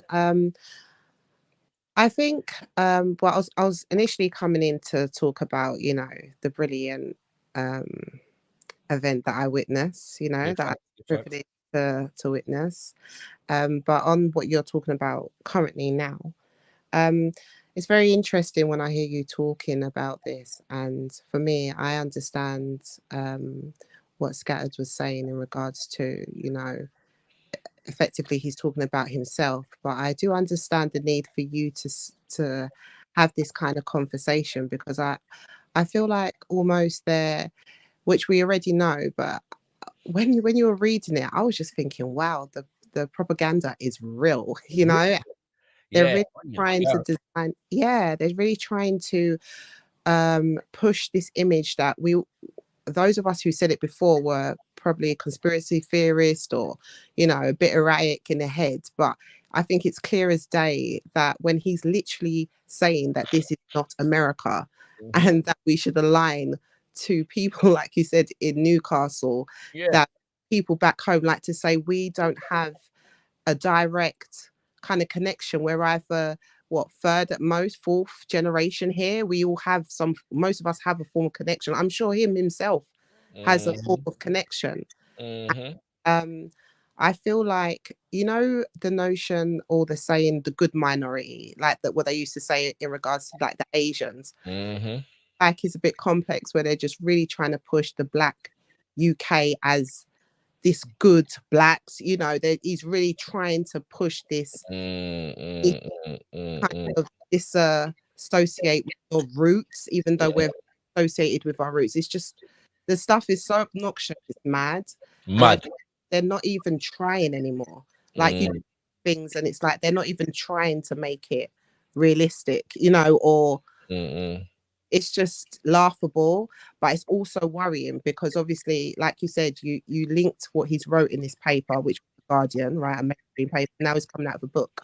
So mm, screaming agenda, I don't know what does. So I say that to say that it's important to have counter voices in saying this. So when someone from anywhere is seeing this kind of rhetoric, there is a counter voice in this, you know. So it's important. certainly. I'm going to come back to the both of you. By the way, you can ask questions and make comments in the chat. Melanated Goddess asked the question: isn't it anti-African? So the terminology that we use, will we use that term? Yep. Some people use anti-African. Some people use Afrophobia. And there's a couple others, but I'm saying, yeah, because this is the thing, right?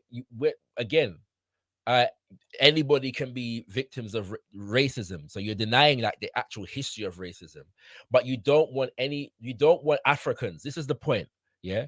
The central point is African people should not centralize and particularize our specific experience. Yeah. That is the point. Yeah.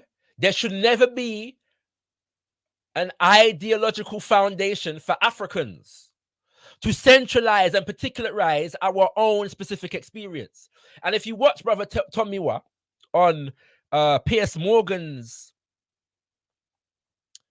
Talk TV show, you will see that he's quite clear on the issue of anti-Semitism, that the Jewish community suffers from with racism. Yeah, there is no question about this, no equivocation. Why? Because within that particular conservative agenda, British agenda, it's acceptable to particularize the suffering of the Jewish people.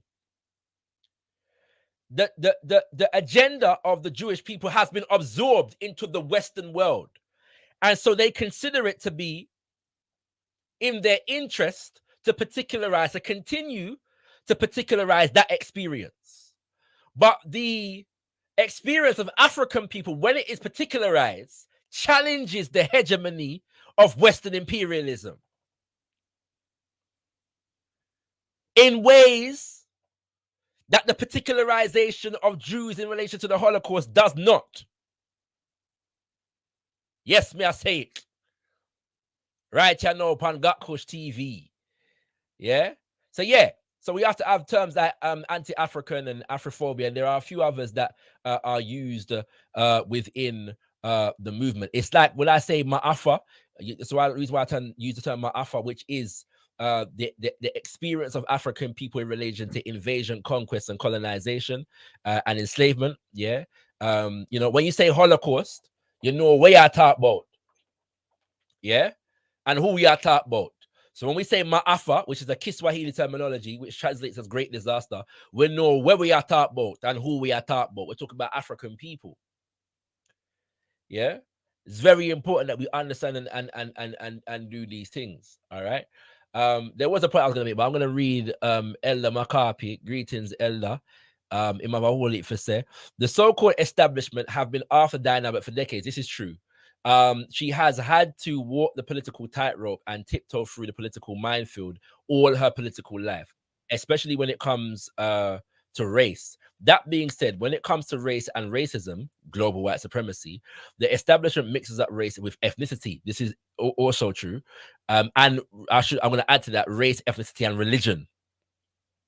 So, for example, the untouchables, Jews, and the Irish are not a separate race.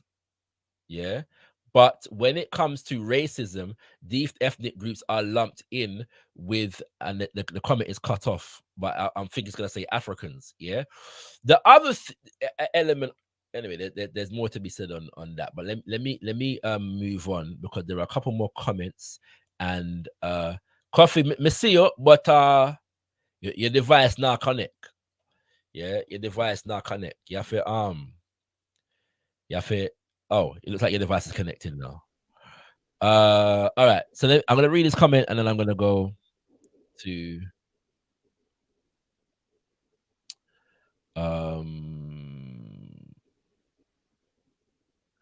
you know, ever said don't go back. Yeah, man. Just yeah, man. Come live, man. What y'all deal with? Deal with the live thing. Right, says, how are you defining systematic racism? Disparity equals discrimination to you. So this is another thing, right? This is another nonsense that comes out of this race report. Tahaka. Yeah, my dad. Right. So help me with this, because I'm forgetting the language, and you may be able to assist, right? But one of the talking points coming out of the race report a few years ago was something along the lines of disparity does not necessarily equal discrimination. Yeah.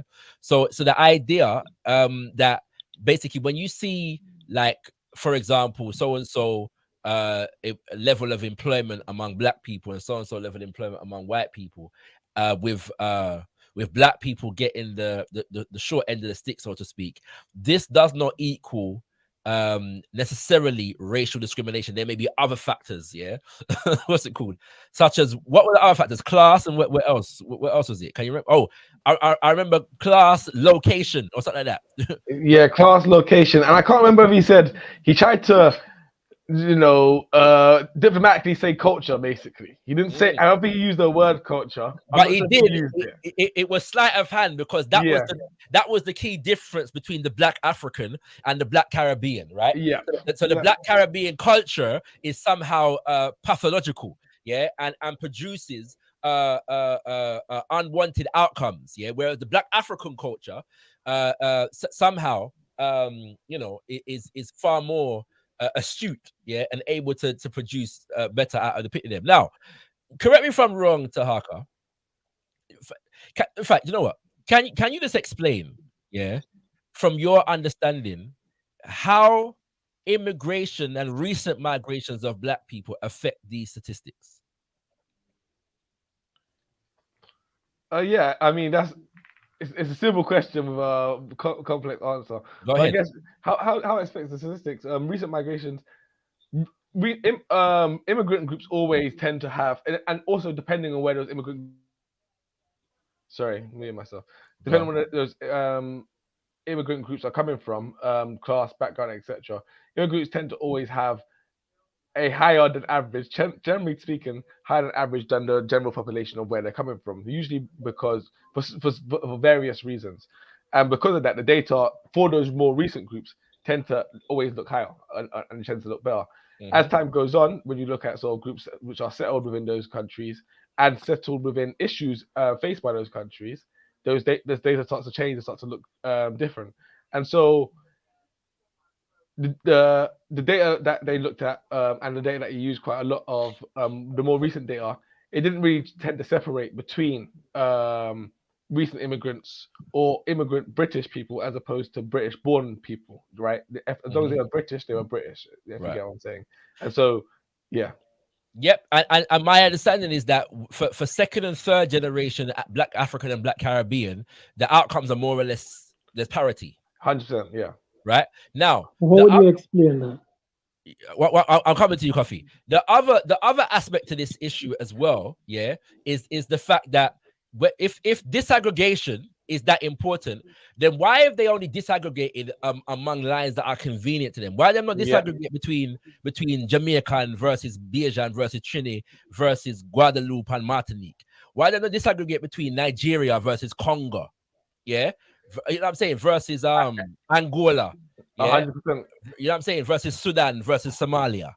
Yeah, why they not disaggregate between because they know that it's deliberate, because a significant number of, put it this way, Africans from Nigeria are well overrepresented in the migration, in the recent migration statistics.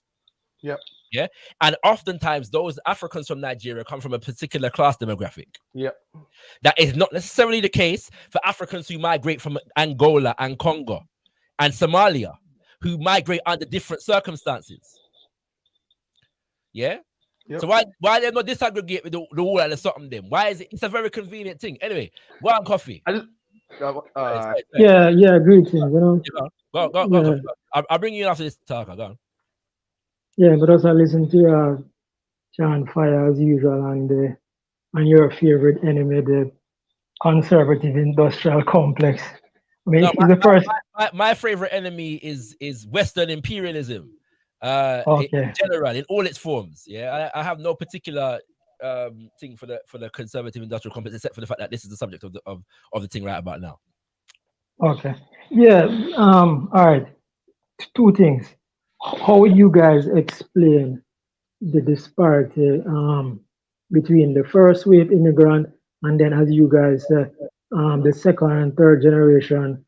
The statistics start to normalize, quote unquote, in terms of education outcomes, income outcomes, etc. Is the same argument you hear in America against the whole conservative notion of immigrants. The model minority immigrant proves that racism or systemic racism is not a barrier to progress, right? They argue that, yes, initially immigrants come because they're the best of the country that they live in, but when them eventually integrate into the country, second and third generation, the outcomes start to look like ordinary African American outcomes in terms of educational attainment and income. How would you guys explain that transition? How would you explain it, out of interest?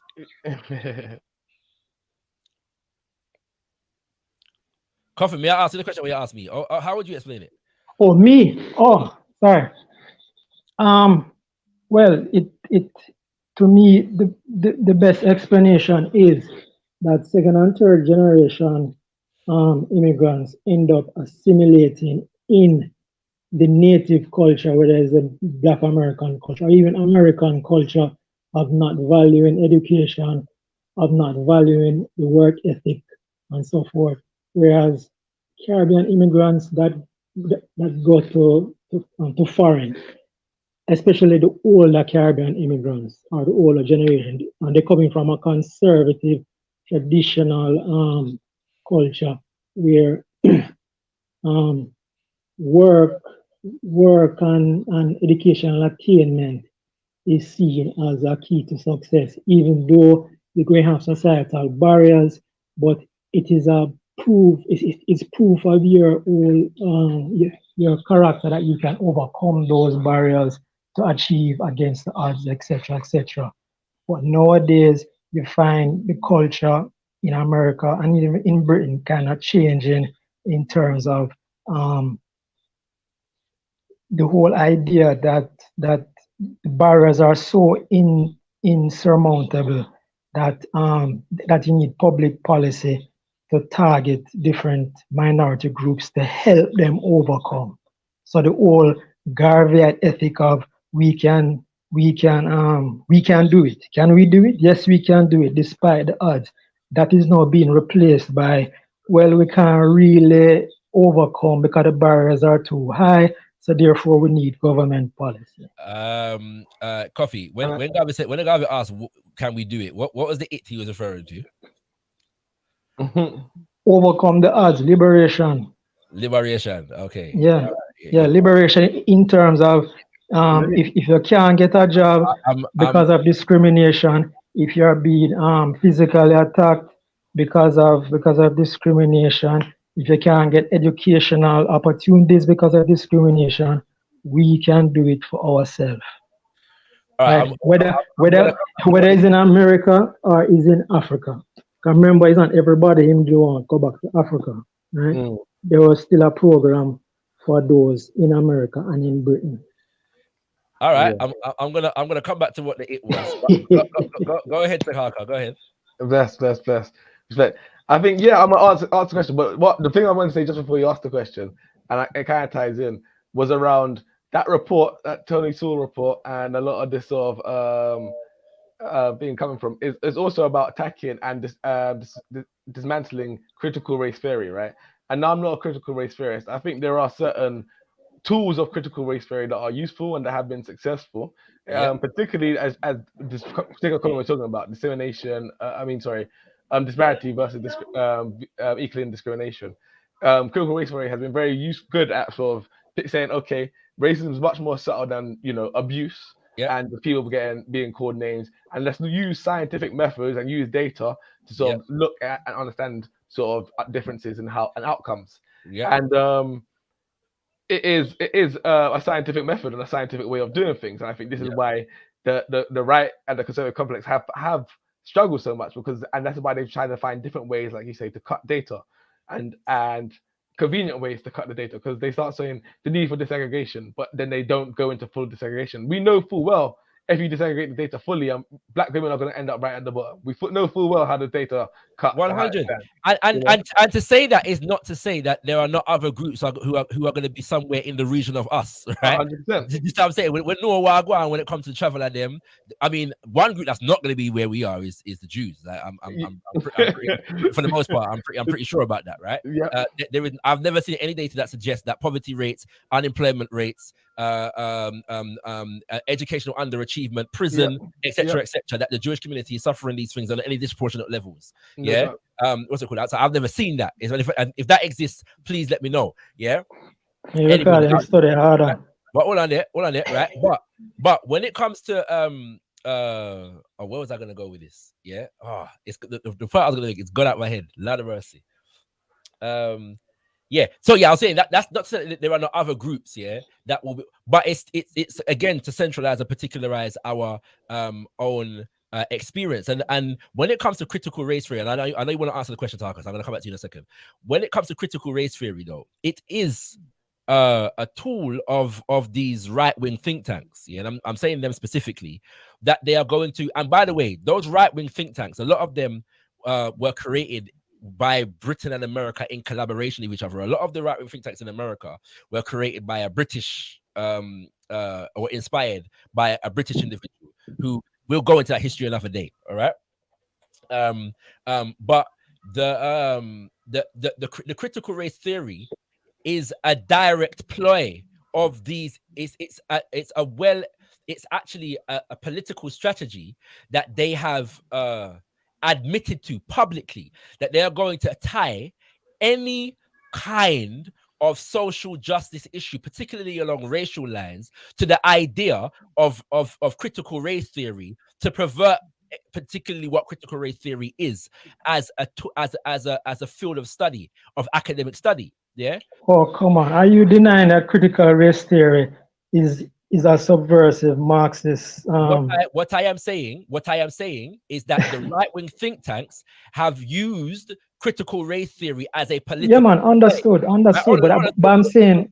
So whether it is Marxist or not is not the issue. They are misrepresenting the history and the development of this academic field of study for political purposes. No, man. Yeah? Hold on, Shaka. Hold on. That is the point. And they have open. And I'm going to get the name of the individual who wrote the article that said this. Oh, they misuse it. A bit later. And another day I'm going to go into the details. But the point is that when you look at, and I'm going to say this as well, even the way, and this is why Tahaka said that he's not necessarily into critical race theory, even the way that it has been presented through popular left-leaning or liberal channels, yeah, not Democratic liberal Party and so on and so forth. You have nothing to do with liberalism. I'm not interested in your what's it called, dedication to Smith and the rest of them. I'm not interested in that. Liberal. Yeah, but you mentioned liberalism. Yes, liberal. But you know what I mean. So stop being silly. Yeah, you know what I mean. All right. No, not being silly. I just want to be precise. You know what I mean, though. When we say liberal in political term, in popular political term, you know what you mean illiberal. No, I mean liberal versus conservative. You know what I mean. Progressive versus conservative. But then progressive don't mean progressive because in the dictionary that's not what it means. It's a specific movement in the 19th century. Progressive. It's called liberal, right? No. And so those left-leaning liberals, yeah, they don't even deal with a lot of the origins, yeah, of what critical race theory actually is. Another day we're going to go into that history, all right? But I don't want to. I just have a conversation over people's head right about now. Kushti, clarify the question that you wanted me to answer because I can't see it, yeah. And we're going to come to Setem Imhotep in a second. Captain, you wanted to answer the question about the reasoning behind the disparities in the movements. Oh yeah. Let me wrap up quickly there. Okay. Sorry, Kushti. I'll wrap up quickly and let Shaka come back to you.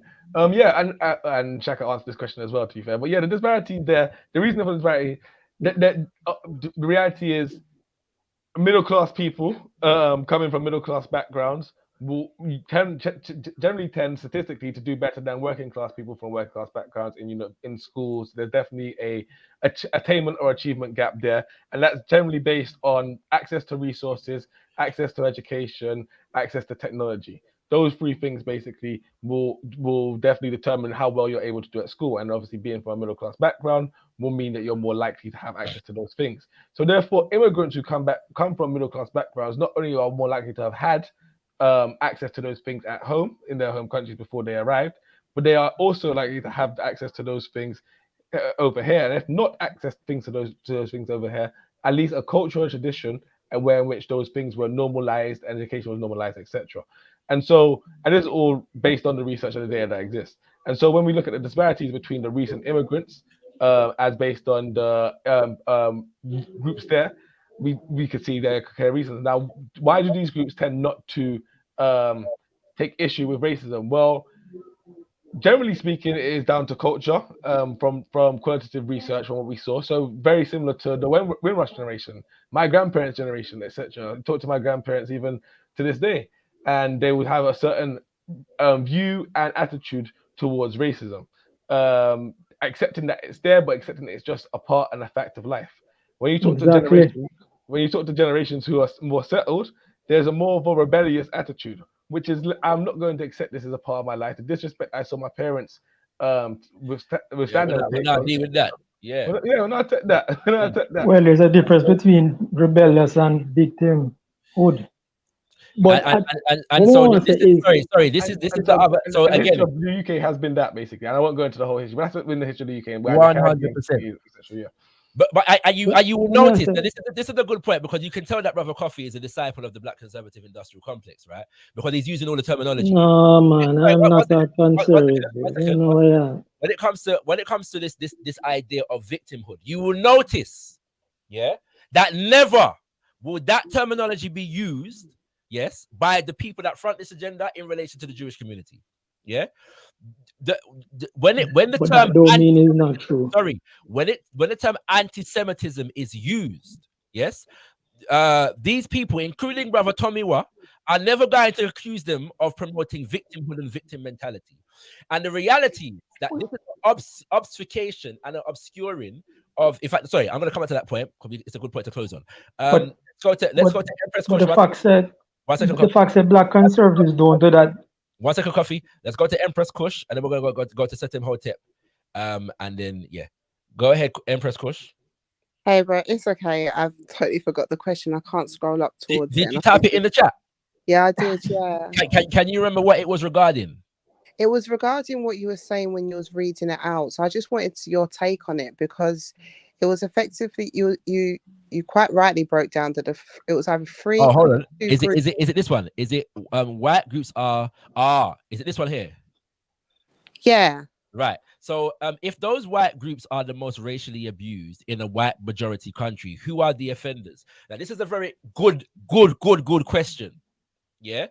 The number one abusers of the traveler community are other white people, namely mostly white Britons.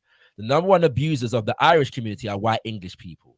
The number one abusers of the Jewish community are also white British people. All of which is based upon differing ideas of who is and is not allowed to be accepted into the category of white. Yeah. So none of this is a very excellent question. Yeah. None of this is about this kind of image that they're trying to portray of some universal parity in racial injustice, that all groups just discriminate against each other, right? What's it called? On some equal level. Not on the gossa. Yeah. There are no institutions run, yes, by African people anywhere in the world. I'm going to say anywhere in the world, yes, that subjects white people, yes, to what Africans are subjected to within white majority countries, and even within African majority countries where white nations and corporations dominate political economy. It not exists. And the most, when white people, other groups of white people are being discriminated against, the main perpetrators are other white people. I say it, go. Let me ask a question. Start the thing, brethren. Start the thing. Right, yeah, let me ask a question for you. Ask the question after Set Imhotep comes through. All right, my brother Imhotep, what you say? I don't really have nothing to say. I just joined the stream for the bike today. Always big out Trinidad, you dig? Nah, just going to give you some vibes, you know? Yes, sir. Give thanks, kid. Give thanks. Always good for see you.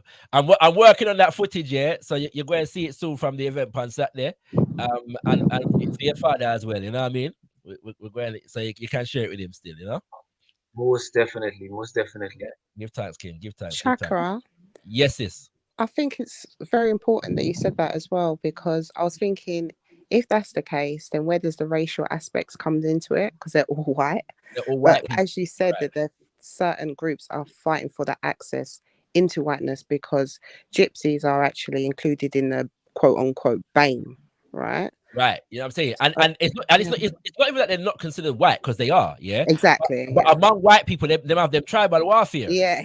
And so when I say that, what's it called, Jews like have been and have not been considered white, right? Do you know what I'm saying? Like they've been considered within it and not being considered within it, yeah. So yeah, white people have tribal warfare among them. That's just what it is, and they're using the existence of them tribal warfare to conflate that with the systematic suppression and of African people. And this is the reason why I was saying that when we begin to focus on racism, yeah, we begin to put ourselves in a straitjacket. We are talking about an issue, and this is why Garvey is important. Yeah, we are talking about an issue that goes beyond and should not be confined. Our aspirations should not be confined to progress within any Western nation.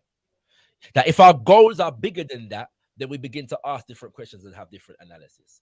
So when we talk about Western imperialism, we're not just talking about white people don't like us. Yeah. You know what I'm saying? You know, them no want to forget job. Yeah. Them no like forgive a job if we name Tommy Wa, right? And all these things. Yeah. You know what I'm saying? When we go to the football match and score 2 goals or miss the penalty, them dash banana upon the pitch. Yeah. And all them something. We're not talking about that. We are talking about power relationships on the political, the economic, and the cultural level. And it's that them don't want to deal with. So when Tommy Wa can come and say, no, well, we have more in common. We are far. Sorry, let me read the specific sentence where him say, this is not America. It's built on the idea that Black Britons are British first and foremost. That means we align with the colonizer. That British colonial history becomes our own. That's what he's saying. So more therefore, than we align with our brothers and sisters in the nation states that were formerly colonized that are today near-colonized. That we don't question Britain's relationship with Nigeria and Jamaica and Ghana and Haiti. We don't question it because our allegiance is now to Britain because we are British. That's what I want.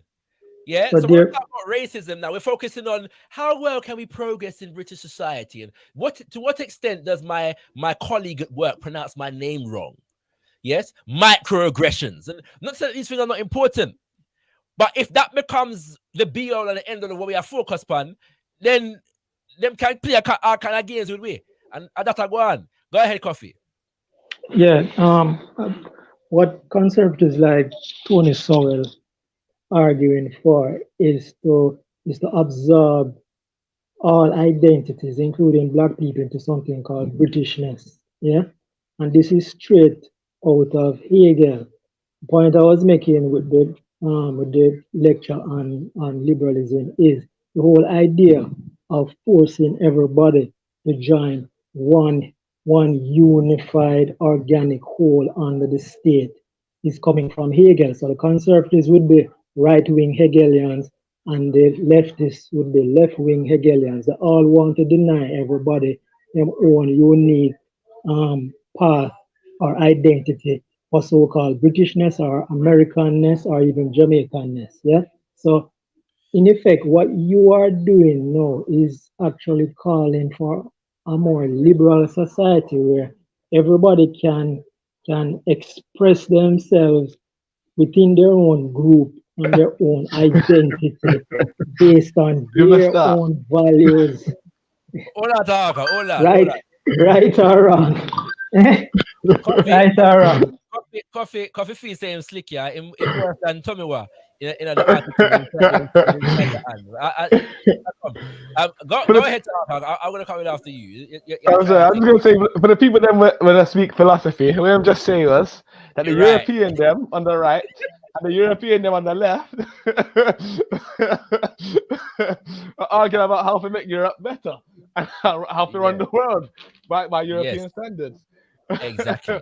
Ima go on like say, look, for example, Tony Sowell is no different to Thomas Sowell in this regard. Thomas Sowell is an American first Black man, yeah, that believes that Black Americans are more American than they are anything else and are politically and socially and economically aligned to the state of America. But Thomas Sowell did not say. Hold on, 1 second. Yes, he has. 1 second. His advocacy of free market fundamentalism makes him no less an American. His advocacy of free market. His advocacy of free market fundamentalism didn't make him any less inclined to demand that Barack Obama work towards making sure that the Iranians are not able, to develop a nuclear weapon. Yeah, him never said, well, the principles of free market fundamentalism mean that the market dictate that if they want a nuclear weapon and can develop it, then they're free to do so. Not so. Americanism dictates that Iran having a nuclear weapon is against the political interests of America. Therefore, the president of America, as an American, not a free market fundamentalist, not a neoliberal, but as an American, should stop them from doing so. And that's one. Yeah, so there's no difference between Thomas Sowell and Tony Sewell. That's why. Okay, so the difference, is it's as though the ancestors wanted us to identify that they're the same person, so them give them name that sound almost the same. The same, right? Good. All right. So the difference between Thomas Sowell and then wise, yes. Go ahead. The difference between Sowell and Sewell, or what name? Sewell, Tony Sewell. There is no difference. The difference is the difference is, whereas Sowell wants, as a conservative, wants black people to identify with Britishness. Thomas Sowell, as a black libertarian, even though he identifies with neocon, hold on now, let me just explain. Even though he identifies as a neocon, conservative, etc. Exactly. His books,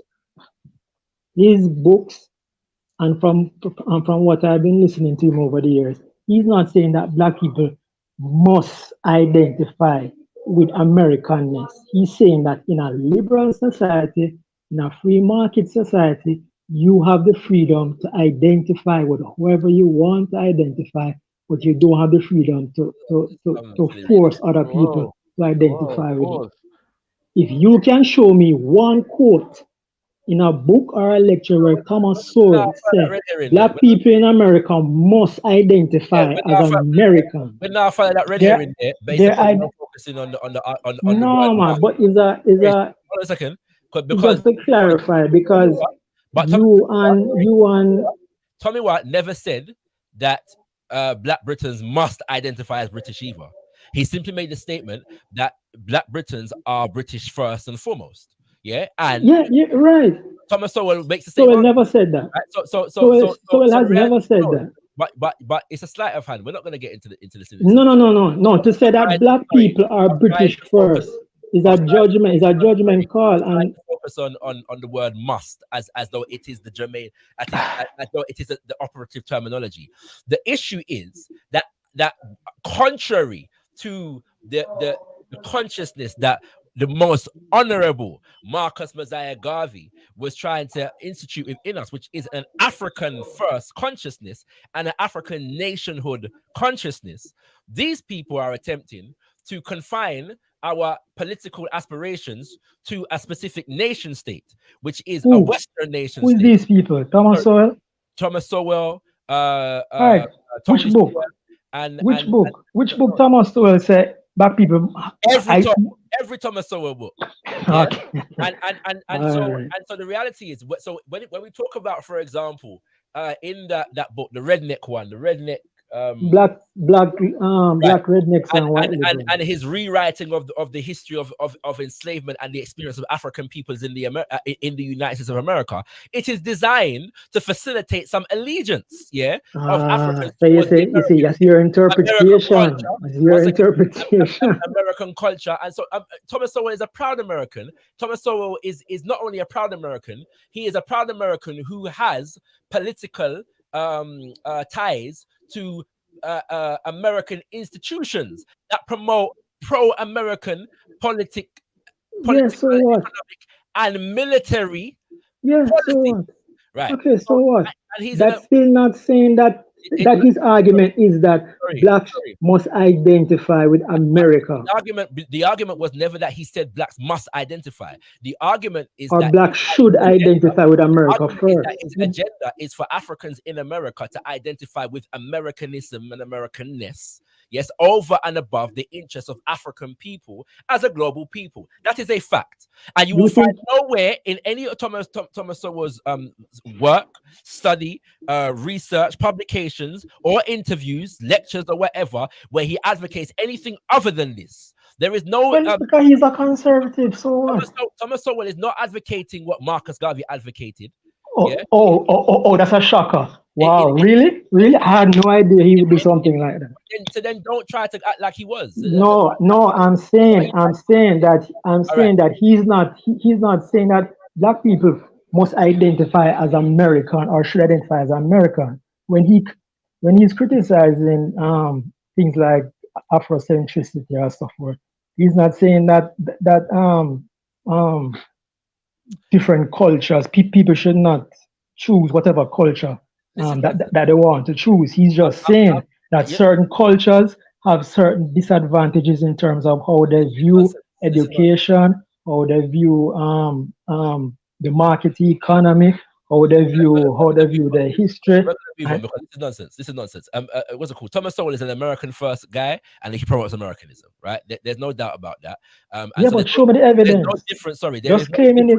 there is no Just- difference. I've already cited evidence. I'm not going to cite any more. No, you evidence. did not. You just say all in books, which For means that you never read Right. it. I cited a very specific example of him Where? demanding in so many words that it is the responsibility of the American president to stop Iran from acquiring a nuclear weapon, because the interest of And what America. have to do with black people identifying with Americanness? Again, you're moving the goalposts, and I'm not going to entertain this any further. So we're going to move on, all right? Because I've already said what I've got to say, and I'm sure brothers and sisters are able to discern the thing already. And we have to close as well because this show is meant to be no more than 2 hours, and we're at the 2 hour mark right about now. Yeah. So, brothers and sisters, for those who are just tuning in, this is ZIVANAYI. Yeah, this is ZIVANAYI, which in the Shona language means let's get to know.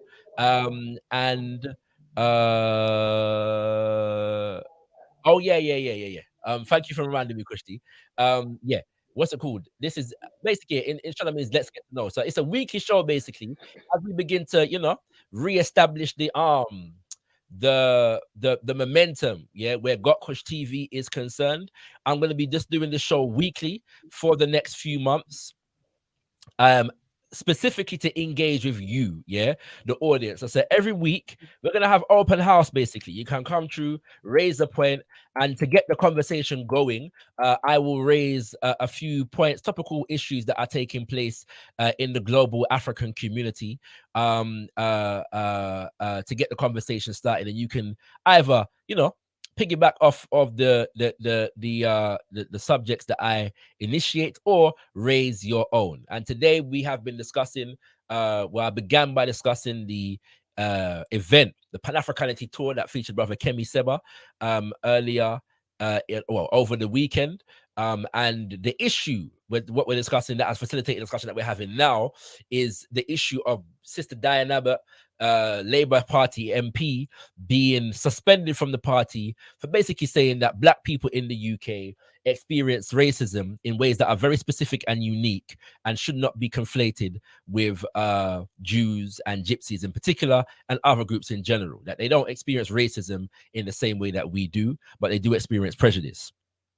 Yeah. And so this has led to her being suspended and all kinds of other things. All right.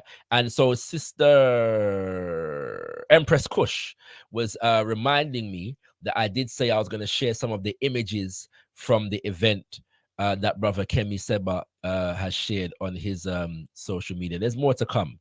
The full video, yeah, from the event will be published on gotkushTV soon. Big up to Tahaka, Captain Scarlet, who's had to run, but I'm saying thank you for your contributions to the discourse. We appreciate you. Coffee Campbell has also disappeared, and despite the fact that Coffee Campbell fronts that particular agenda, it does allow us to get into some things. So we give thanks for those contributions also. And so yeah. So these are some of the images. So this is brother KEMI SEBA delivering his keynote address on the day. And I encourage brothers and sisters to check out the KEMI SEBA speech that was delivered in 2019 on gotkushTV. The search KEMI SEBA live in London, part 1, and something will come up. Yeah, so feel free to do that. The full speech plus the Q&A is there, you know what I'm saying? And yeah, you know what I'm saying? So, this is the book, yeah, on the stall and everything there. And we have my copyright right, yes, sir. Yeah.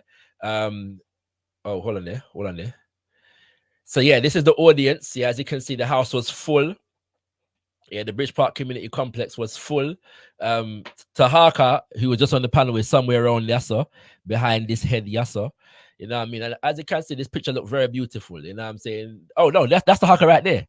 Yeah, this is Tahaka right here. You can see him right there. So yeah. You know what I'm saying? Yeah, man, black people are beautiful. You know what I'm saying? This sister right here is Francine McQuire, who was one of our keynote addresses, you know, on the day. And yeah, she delivered, so not keynote addresses, one of our solidarity messages. This whole, everybody on her right is like my family. So this is Auntie Amitai. This is my uncle Olatunji. That's my father, Brother Leader Bandaka. My uncle Mawali is somewhere over there as well.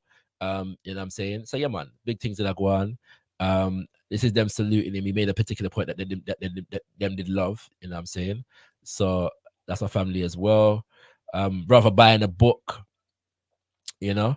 And yeah, and this is me hosting at the end, closing the event with Brother KEMI SEBA right there. So you can get a flavor, you know, of what was going on. Another image of the crowd, you can see that the place was full up. You know, and people are buying them book and all kind of different thing, yeah. And so once again, family, this event, yeah, was held under the auspices of the Black Star Action Network International, yeah, the Black Star Action Network International. And one of the things that we did is that we took names, email addresses, and other contacts for our Be Clean campaign, all right, which you will hear about. So our Be Clean campaign last took place in November, yeah, of 2022, and it took place in about 14 different cities around the black world. And we go into community areas and literally do a cleanup, yeah.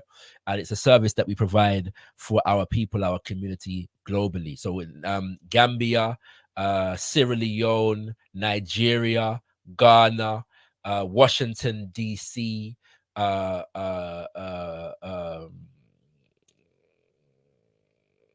somewhere in Florida, I forget where, New York, I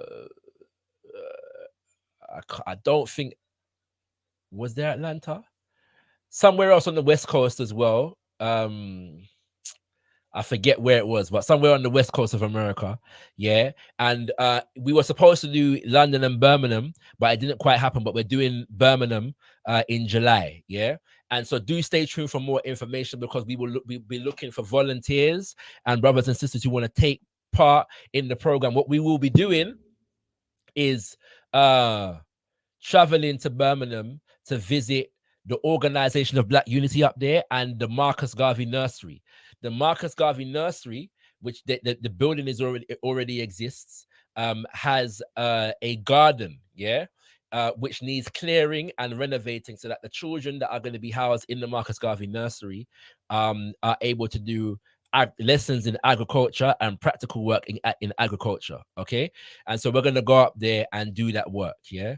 And so stay tuned for more information on that. We will also be doing fundraisers for the Tools to Seize program, which is an agricultural program that is running in Sierra Leone currently, soon to be replicated elsewhere, but at the moment it's in Sierra Leone, which is about basically facilitating, one, biodiversity, and two, creating agricultural, providing indigenous people groups, yeah, in Sierra Leone with tools and seeds that are needed to basically cultivate larger expanses of land, and also generate markets, yeah, for what is produced on that land, yeah, for those communities among Africans around the world, yeah. It's a very, very powerful program, and so we're going to be looking at doing more work on that soon come, yeah.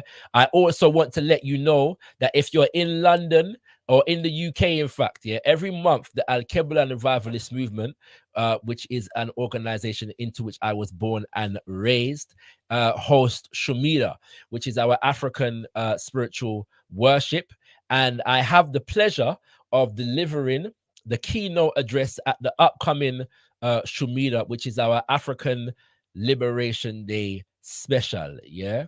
And the subject is Uhuru Udongo, free up the land, yeah. So it's a ritual and spiritual occasion, but there's always a message, yeah. I'm trying to find the flyer for you so I can show it to Ono, but that doesn't seem to be cooperating with me at the moment. All on there. But yeah, check out alkebulan.org for more information where that is concerned. That's ALKEBULAN .org for more information. Yeah, it's going to be a serious one. I'm looking at the significance of land. Yeah, as far as African people are concerned, in terms of our liberation fight and its relationship to culture, spirituality, and political economy. I have located the flyer, so let me show you that right here now. Let me show you that. Wait, then no. Wait, then no. Wait, then no. Yep. Okay. So come true, kings and queens. Yeah. Alkebleland.org. I'm gonna put that in the chat for Uno as well. Alkebleland.org. Yeah. And if you're not in London, the video, yeah, will be up soon. Yeah, the video will be up soon. Okay. Well, after the obviously after the thing done. Yeah. Now I did say I was going to talk about very quickly when Marcus Garvey said, "Can we do it?" Yeah. What was he referring to? Let me read this for you. Yeah. He says, "Any leadership that teaches you to depend upon another race is a leadership that will enslave you. Any leadership that teaches you to depend upon another race is a leadership that will enslave you. They gave leadership to our foreparents, and that leadership made them slaves. But we have decided to find a leadership of our own, to make ourselves free men. Our great scholars have advanced through the colleges and universities, have thrown away I should say blasted record. Yeah. Babylon did it. Assyria did it. France under Napoleon did it. Germany under Prince von Bismarck did it. England did it. America under George Washington did it. Yeah. So what he's dealing with here is all of these groups and empires and nations that establish nationhood. Yes, and an identity with their nationhood, or their identity inspired them to develop nationhood. Okay, then he says Africa with 400 million black people can do it. So this one no airy fairy nebulous we can overcome of adversity. No, yeah, no, yeah. No, he was specifically speaking about Africa with 400 million black people can do it. He said, if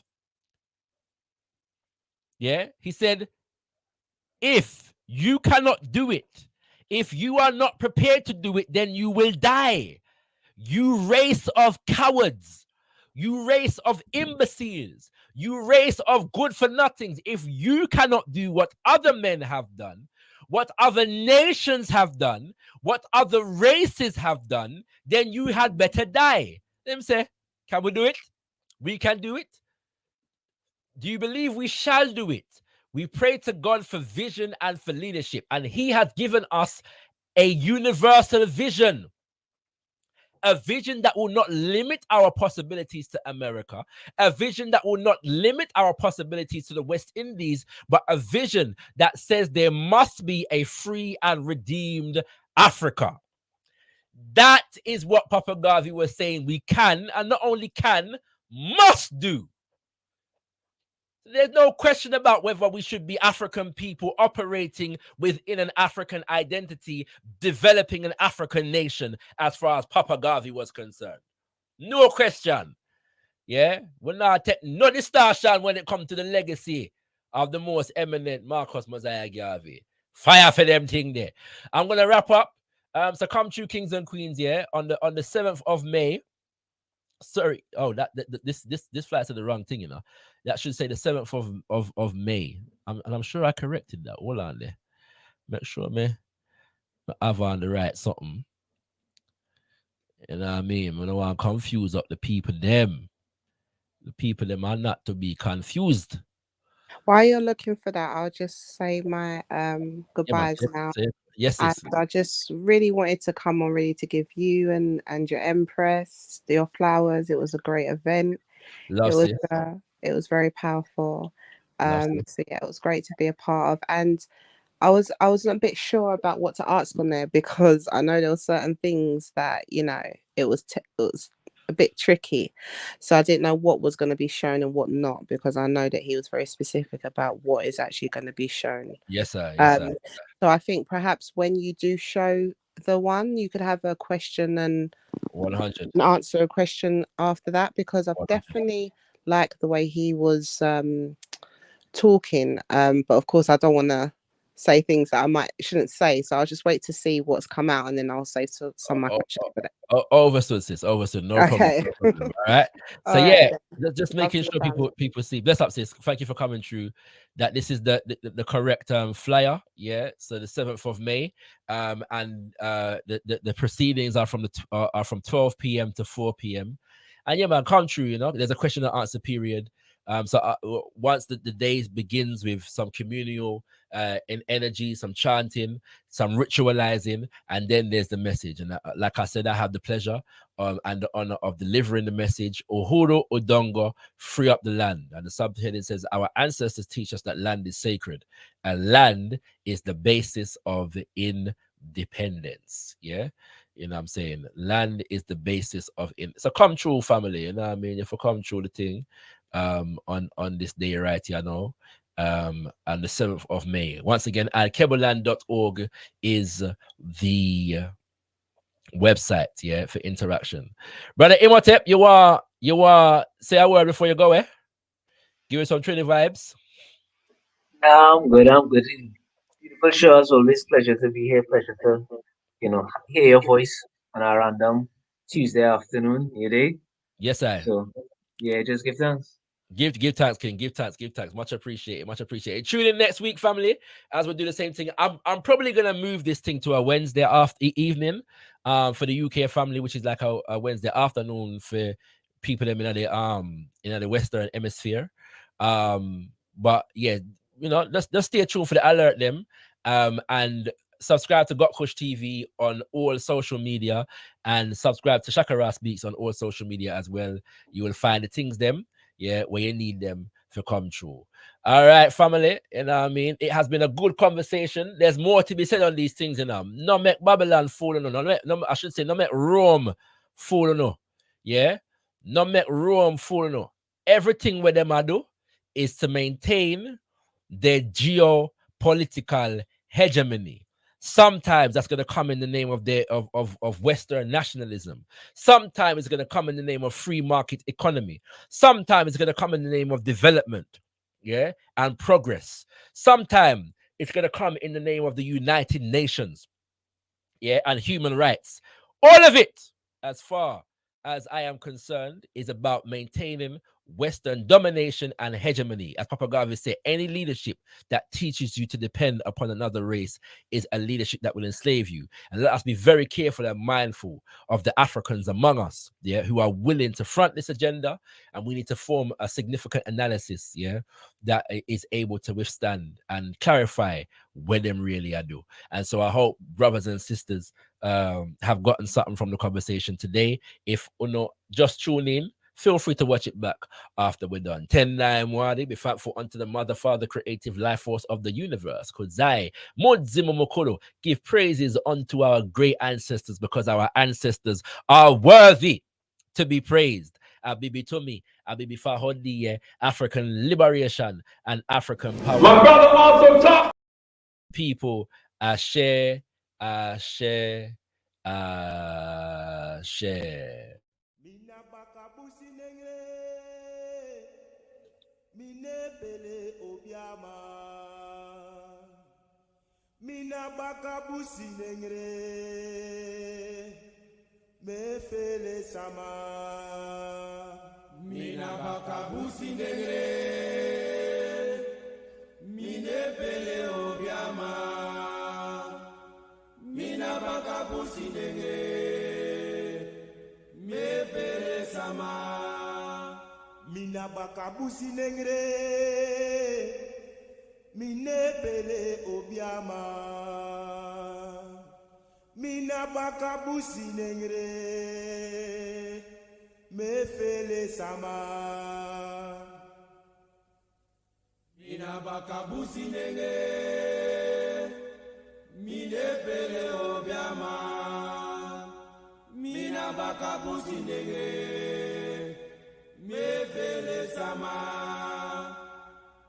Mina bakabusi nengre minepele obiama.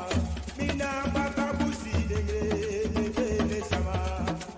Mina bakabusi nengre minepele obiama.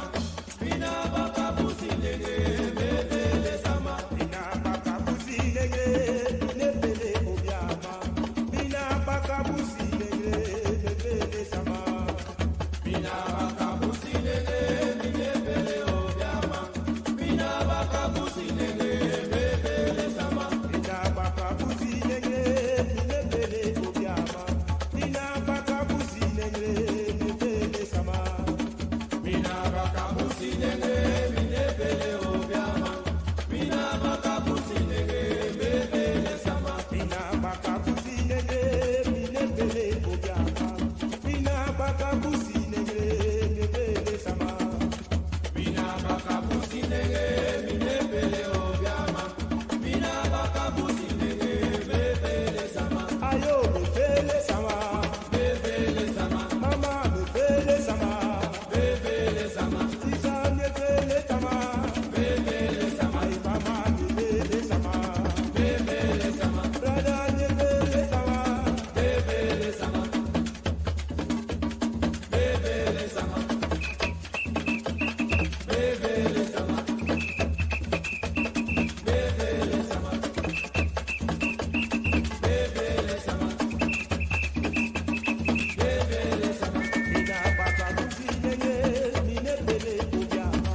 Mina bakabusi nengre minepele sama. Mina bakabusi nengre minepele obiama. Mina bakabusi nengre minepele sama. Mina bakabusi nengre minepele obiama. Mina bakabusi nengre minepele sama. Mina bakabusi nengre minepele obiama. Mina bakabusi nengre minepele sama. Mina bakabusi nengre minepele obiama. Mina bakabusi nengre minepele sama. Mina bakabusi nengre minepele obiama. Mina bakabusi nengre minepele sama. Ayo minepele sama. Minepele sama. Mama minepele sama. Minepele sama. Tisa minepele sama. Minepele sama. Mama minepele sama. Minepele sama. Minepele sama. Minepele sama. Mina bakabusi nengre minepele obiama. Mina bakabusi nengre minepele sama. Ayo. Mina bakabusi nengre minepele obiama. Mina bakabusi nengre minepele sama. Ayo minepele sama. Minepele sama. Mama minepele sama. Minepele sama. Tisa minepele sama. Minepele sama. Mama minepele sama. Minepele sama. Mama minepele sama. Minepele sama. Tisa minepele sama. Minepele sama. Okay, what it do, Sober Soldier, salute. This is Stick from Dead Prayers with my partner, M1, and you are in tune to gotkushTV. There was empires in Africa called Kush, Timbuktu, where every race came to get booked. My success to you, even if you wish me the opposite. Sooner or later, we'll all see who the prophet is.